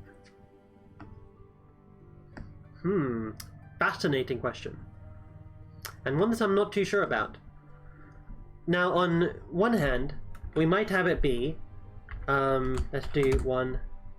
Urael is in league with the true powers of Anthreve. He was sent back to... Oh man, my camera's in the way. So he was sent back to... Actually, yeah, let me zoom out a little bit. Here we go. And also let me do this. About there. There we go, I think that works. Can we zoom in a little bit more? Yeah, there we go. He was sent back to Elos to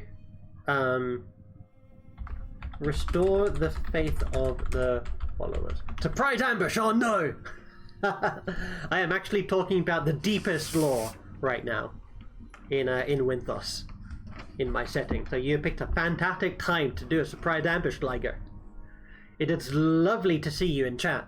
How have you been, my friend? I hope things are going really well for you. Hope you are looking forward to DnD over the weekend. I know I certainly am. Can you believe that tomorrow is Friday? You're sent back to Elos to restore the faith of the followers. That would imply that there was a moment in time where the Danteists of Cinderia didn't believe or were starting to lose faith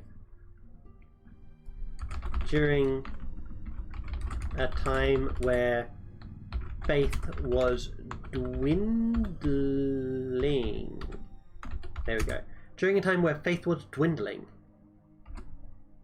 Should we go even further into that? Oh, I actually have ice cream in here. 1 second. Do I need a spoon for this? Yes. Yes, I do. Did they give me a spoon? Please tell me they gave me a spoon. Oh. No, they did not. Ooh, oh boy, okay. Oh, and I still have a burger left. I'm going to be right back. I'm going to go get a spoon. I'm going to use this very rarely used screen. I will be back in, like, less than a minute. Maybe about a minute, because I want to get some water.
Have you guys ever really just stopped to appreciate water? You've been doing decent, and yes, you're always excited for all the games on the weekends. Usually you think about your characters while just sitting here. Fantastic. This is going to sound strange, but I had a moment where I filled up my glass. Excuse me. Whew. Feel a little bit of indigestion, I'm not going to lie. The ice cream is so good.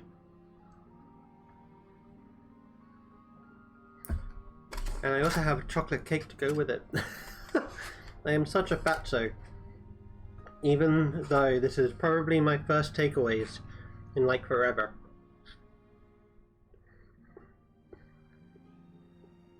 Give me a second here.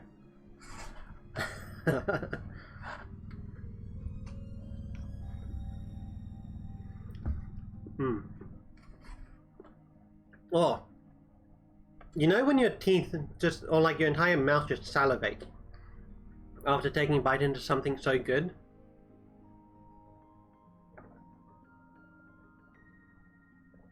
Yeah, that just happened to me. Right. Yeah, no, I spend a lot of time thinking about D&D in my off time. Like, I've written this entire page during work between now and last session. There's even a bit on the back. I've also written this, which is... hold on a second. You can't see this because this one's in red ink.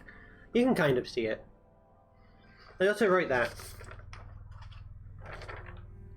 Don't think about it as getting fat. Think about it as treating yourself after a while. Yeah, absolutely. You know what? You're right. I should stop using negative language. And that goes for all of you as well. Like, it's very easy to be self-depreciating. Even if it's just like a joke.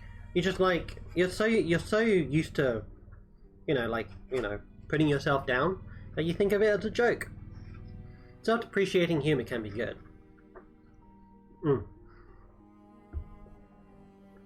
Okay. I shouldn't be eating chocolate cake and ice cream this close to going to sleep. I normally go to sleep about half an hour after the stream ends. Anyway. So, to catch up, like, we're working on the religion of Cinderia Danteism. And there is a, what's he called? There's a person. There's a heretic. A very influential heretical figure who basically went to the tiefling afterlife called Anther and came back. And then he went back again. But in tiefling afterlife, you don't come back from tiefling afterlife. Tiefling afterlife is like, you're there for good. And people believe that tiefling afterlife is like the most, what's the word? Perfect place ever in existence. So if you go there, you become a perfect being. But you can't have perfection outside of Anther. So, like, if this perfect being comes back out from Anther, it's kind of like bringing some essence of Anther with him, and thenceforth introducing imperfection, the imperfection of the world, into... yeah, exactly. But it's bringing that imperfection of the world into Anther when he returns. And the tiefling priests are like, nah, this shit can't happen, man. That can't happen. If we introduce, like, imperfection into Anther, then the entire ordeal is off. Anther has to be perfect. Like, it has to be this perfect paradise that no one ever wants to leave from. Why the hell is there this dude here claiming to have come back from Anther? And it's just like, yeah, dude, I'm from Anther. What you gonna do about it? And then he had the audacity to go back afterwards? Nah, this guy's a heretic, man. We've also come up with the idea that Cinderians are... they have a cultural, like, way of being, which is based completely on honesty. So whereas... Let's go over to Trishka here. Whereas in Trishka, it's all about power, and it's all about, like, power by any means and tyranny through at any cost. Sindarians, because they came from Trishka. Sindarians had enough of that. They were like, no, we're gonna found our own kingdom with our own, like, you know, with our own sets of rules and powers. We're gonna have our own rulers who are based on the principles of honesty instead of the principles of tyranny, right? So we found out that Sindarians are very honest people. We know that doing things like, let me read this out again. I read this earlier on, but I'll read this out again for those just coming in. And also helps as a reminder of where we've gotten. So I've got here, 1 second, here we go. Sindarian core beliefs. Lying is the most profane act in existence. Those who rely on lies poisons their souls and invite poison into the souls of those they lie to. Honesty, by contrast, enriches the soul through truth and openness. And here's the deepest law that you absolutely cannot tell anyone about Sindarian religion. How do I say this on the internet?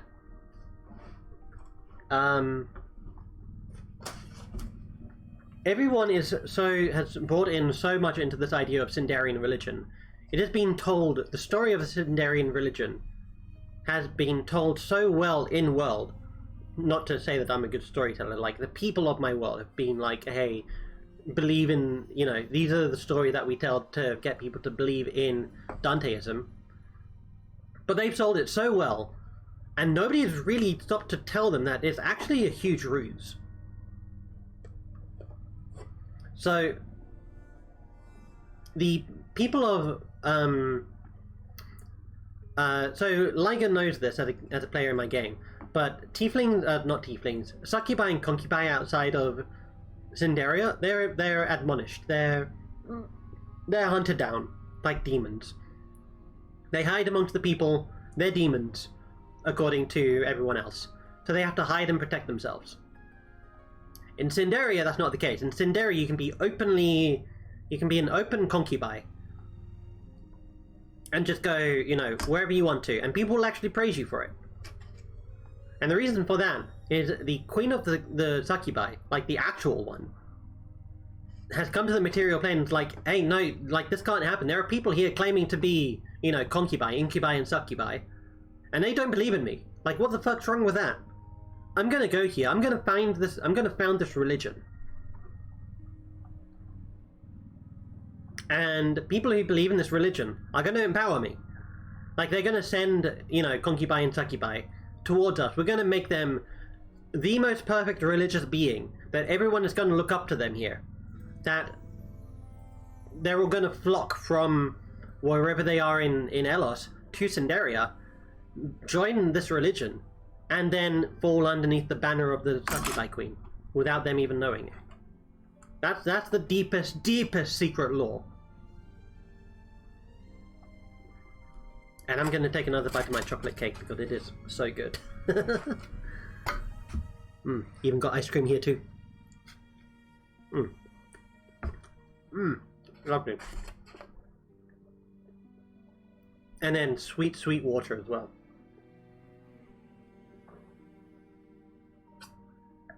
The elixir of life. Legends say that if you drink too much water, you become immortal. Don't drink too much water, by the way. It's not good. Being immortal sucks. Anyway, so where are we?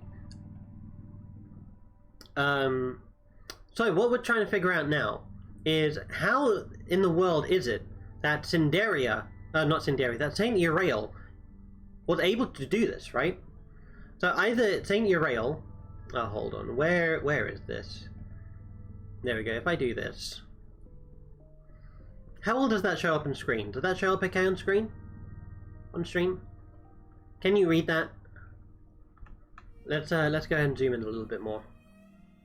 Actually, no. Let's zoom back out and let's go onto the live scene. There we go. It's readable. Okay. I feel like this is more readable. There we go. So, How was Uriel able to return to Cinderia after being admitted to Anther-Eve? So we have option 1. He is in league with the true powers of Anther-Eve. He was sent back to Elos to restore faith of the followers during a time where faith was dwindling. That would require me to come up with a time when faith was dwindling in Trishka, not Trishka, in Cinderia. What's another option? Another option is he is a holy being himself. He is a holy being himself.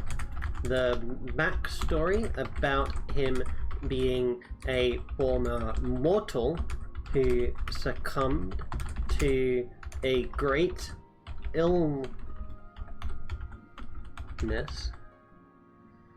You also feel like Garden's got a lot of buying to do for religious symbols? Yeah, there are a few religious symbols.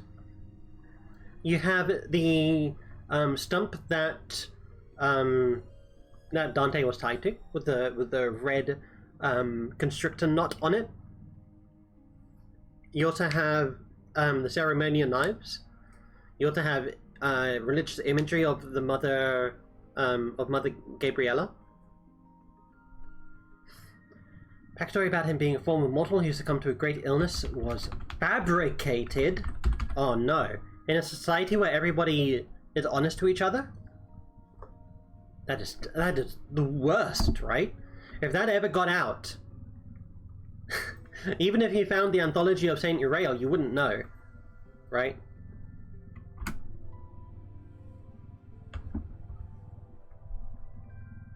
But why would they send a holy creature like this? Fabricated? Nah, impossible. For sure. Well, maybe. You never know. He is a holy being himself. Backstory about him being a former mortal who succumbed to a great illness was fabricated. Why did he come down, though? He came down to... what? To convince people? What does he do? Does he just, like, emanate magic power out?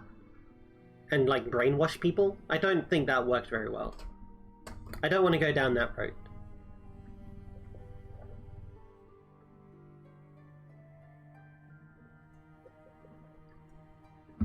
Well, he just came down and was like, hey, let me tell you the story about Anther-Eve. To tell first-hand stories of Anther-Eve to revitalize faith. Okay, so how is he able to return to Cinderia after being admitted to Anther-Eve?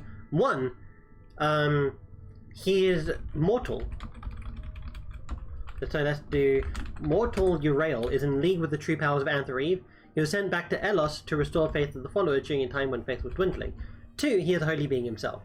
So this boils down to 1, he's a mortal who's working for the true powers, or he is a holy being himself. Which one's more likely? When it comes to 1, I feel like the true rulers of Anther-Eve would find it amusing to send one of their former own down to spread this word. So let's do Malcondet may find humor in sending a supplicant who was once mortal down to coerce more mortals into the same situation as Uriel. Otherwise, what? Oh, there's a third option. There might be some feuding factions amongst the powers in Anther-Eve. So at the very top you'd have Malcondet. She is basically the demon lord of Concubi. And then below that you would have her servants, which are the Little Two Sisters. Little Two Sisters. So we could do... so here's the holy being himself, which we could say a Little Two Sister. Oh, hello, Wamulet! Oh my goodness, hello! It is lovely to see you here in chat. How is your evening going? Although it's not evening for you, is it? You live across the pond from us, don't you? How is your day? Lovely to see you here. We are talking about, it's lunchtime. Oh, lovely. Hope you are having a wonderful lunch. I am currently enjoying, although I literally just set it aside, I am currently enjoying chocolate cake with somewhat melted ice cream. Ah, fantastic. I am happy to see you here, Wamulet. Yeah, it is. Though, the order that I had, like, I ordered out for food today, because today was payday for me, right? So you always have to order out on payday. It's just a tradition. I ordered food. I ordered burger. I ordered, you know, the whole shebang. And I waited for about an hour before the food delivery came. So they didn't update me to tell me that the delivery driver was coming by. It's a good tradition, thank you. It is indeed. But they didn't update me that the food guy was coming by. And then I just suddenly hear a knock on my door. I'm like, oh, food's here. I run downstairs, go and grab it, go back upstairs and start eating. I'm like, wait, something's missing. Oh no, they forgot the drink. So that kind of ruined my experience a little bit. But honestly, the cake and the ice cream is kind of making up for it. So yeah. Yeah, that's okay though. We get to enjoy the elixir of life of water, although my cup is empty. Yeah, we are working on a theocratic nation right now in DnD, and honestly, the stream is probably going to end at some point soon. I don't normally stream longer than 2 hours. How could they? I know, right? Evil. Evil. I'm pretty sure the delivery driver decided that he could get away with it. Honestly, if somebody's in that kind of situation where they feel like they have to steal, you know, a drink from an order, then I feel like that person is probably in a situation where it's warranted, right? That's what I like to think anyway. I like to think that the drink didn't go away in vain. Oh, thank you for the consideration.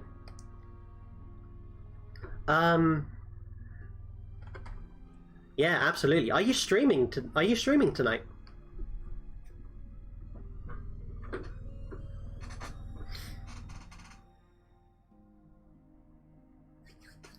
Oh, let me go ahead and put on something that looks a little bit interesting. Today is an off day for you? Oh, fantastic. Go ahead and get yourself some much-earned rest.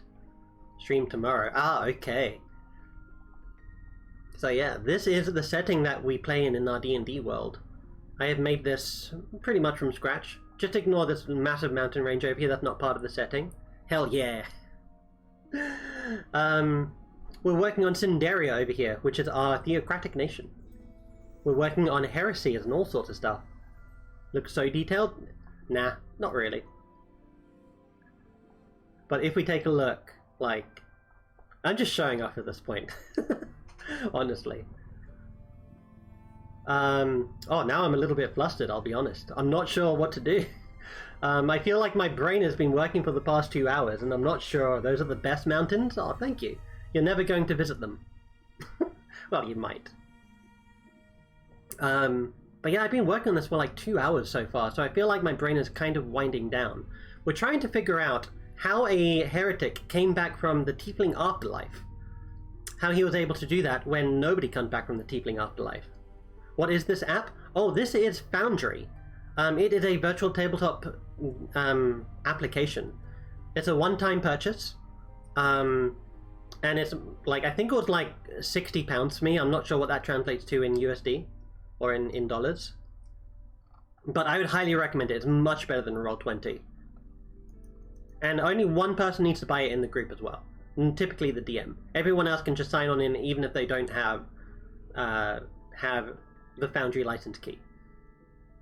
I would highly, highly, highly recommend it. You can do things like,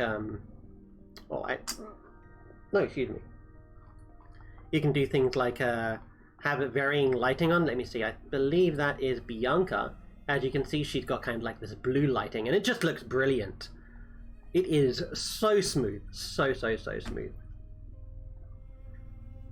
But yeah, I want to come up with at least one more point about how this guy came back from the afterlife before I end the stream here. So what we have is basically this the religion that these guys follow, the tieflings follow, is led by this powerful demon. But nobody really knows that. They just believe that they go to the afterlife, which is Anther-Eve, and then once you're there, you can't come back. But this guy, Saint Urael, managed to do that.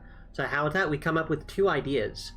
One, we could have the mortal Urael is in league with the true powers of Anther-Eve. He was sent back to Elos, which is the world, the setting, to restore faith in the followers during a time when faith was dwindling. Or he himself is a holy being, so he served, like, he is a holy being who served directly the big boss lady, who basically lied that he was a mortal, and just came down to try and spread his influence. But I'm not sure how he would spread his influence. Would he literally just go around telling stories? I think that would be sufficient. He came down to tell first-hand stories of Anther-Eve to revitalize faith and prove its existence. Do we have an idea for what the third option might be? I might just be satisfied with these two. So we've got down here that Malconthet, who is the head honcho, may find humor in sending a mortal supplicant down to coerce mortals into the same situation as him.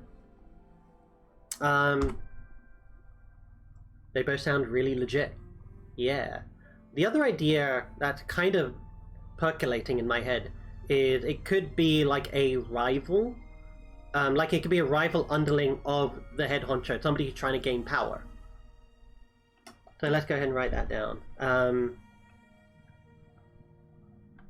Urael is a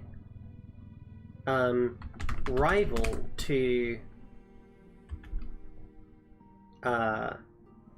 Malconthet, who is seeking their own power to displace their leader's throne.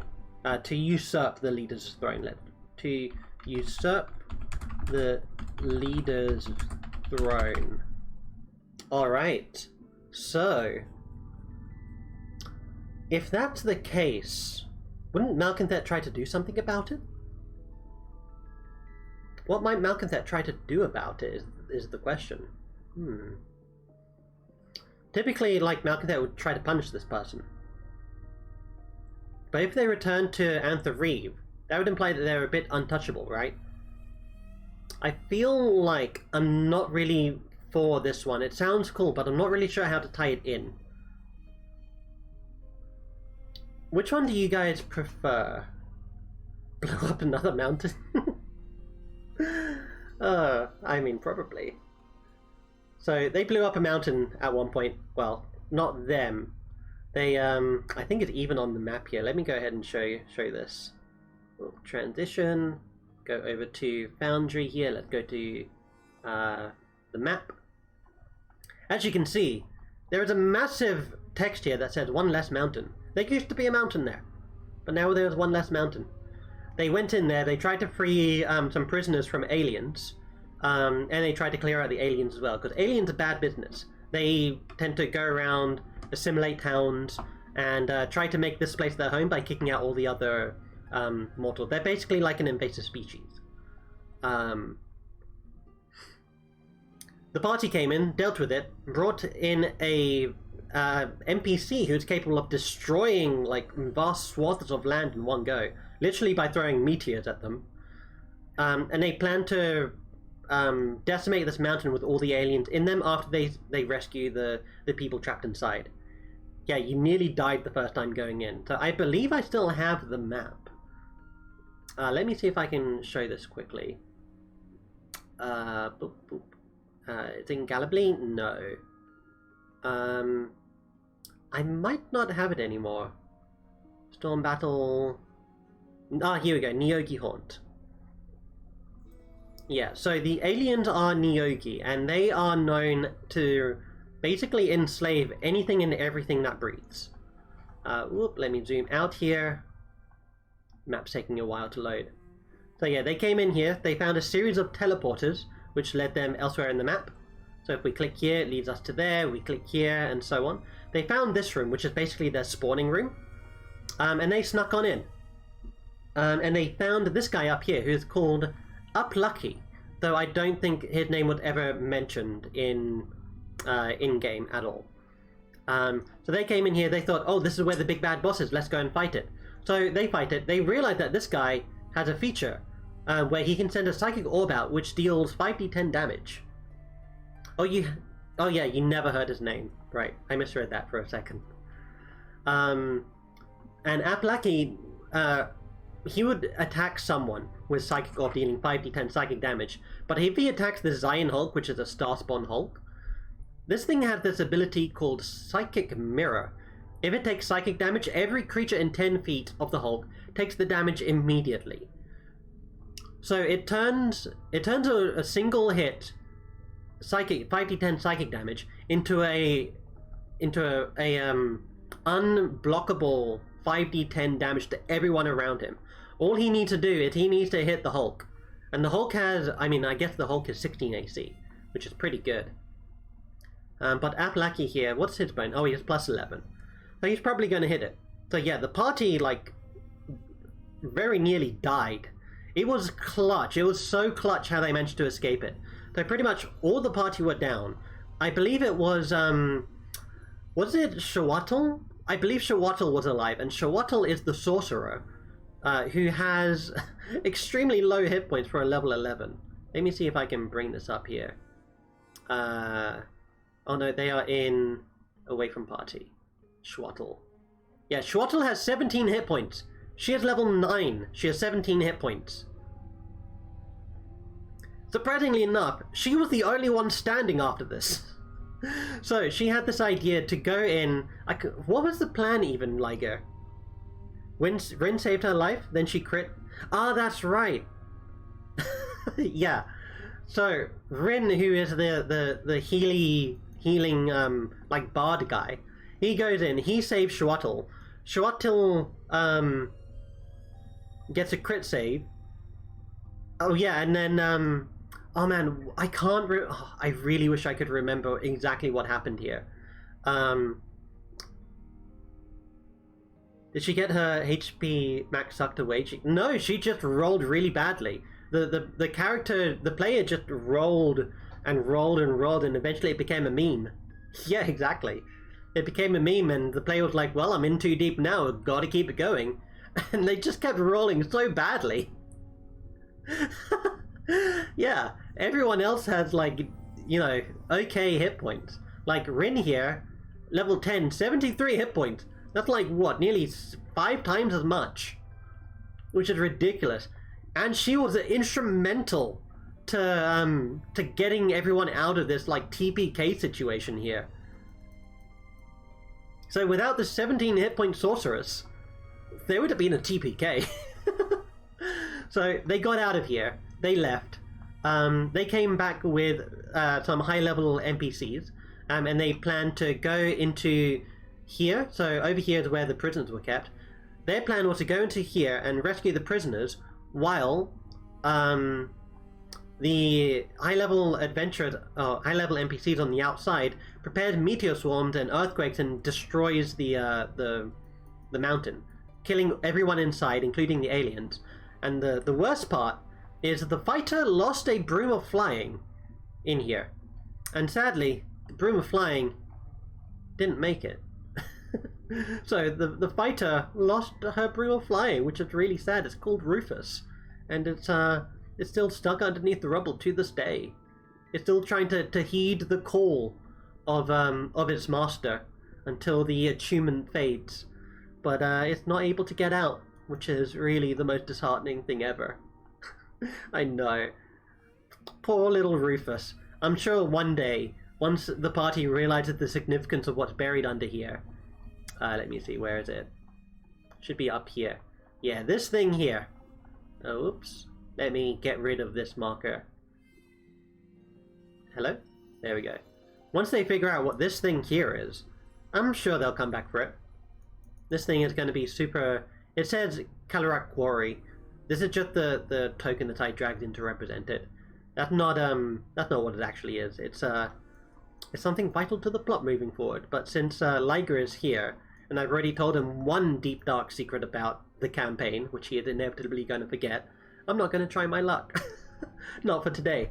The more deep dark secrets we tell him, the more likely he is to remember everything. But, yeah. Ooh, okay, so it is pitch black outside. I think that is going to be it for my stream. You forget everything, for sure. Do you guys have someone you would like me to raid? It seems like none of the people who I usually raid are currently online. Which I think normally Moss is online, but I'm not sure. Or maybe you tell him too much he can't remember. Well, it's one or the other. I don't particularly want to risk too much. But yeah, any suggestions for raiding? Let me see who else is streaming D&D. Dungeons and Dragons. D&D, here we go. So, let's see. Gallant Horde, looks like they're doing some sort of campaign. Puzzle Box Marathon, is anyone doing campaign planning? Session Prep. Kaz the DM, ooh.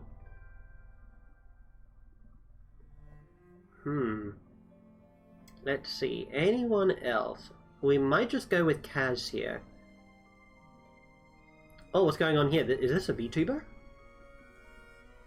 I think this is a VTuber, hold on. I think we found another VTuber to send you guys to. You both lose 2 HP. Oh. Where do I check their video? Oh, there we go, like that. Ah. Yeah, okay. So, I believe we are going to go ahead and raid this guy. I can never figure out how to raid.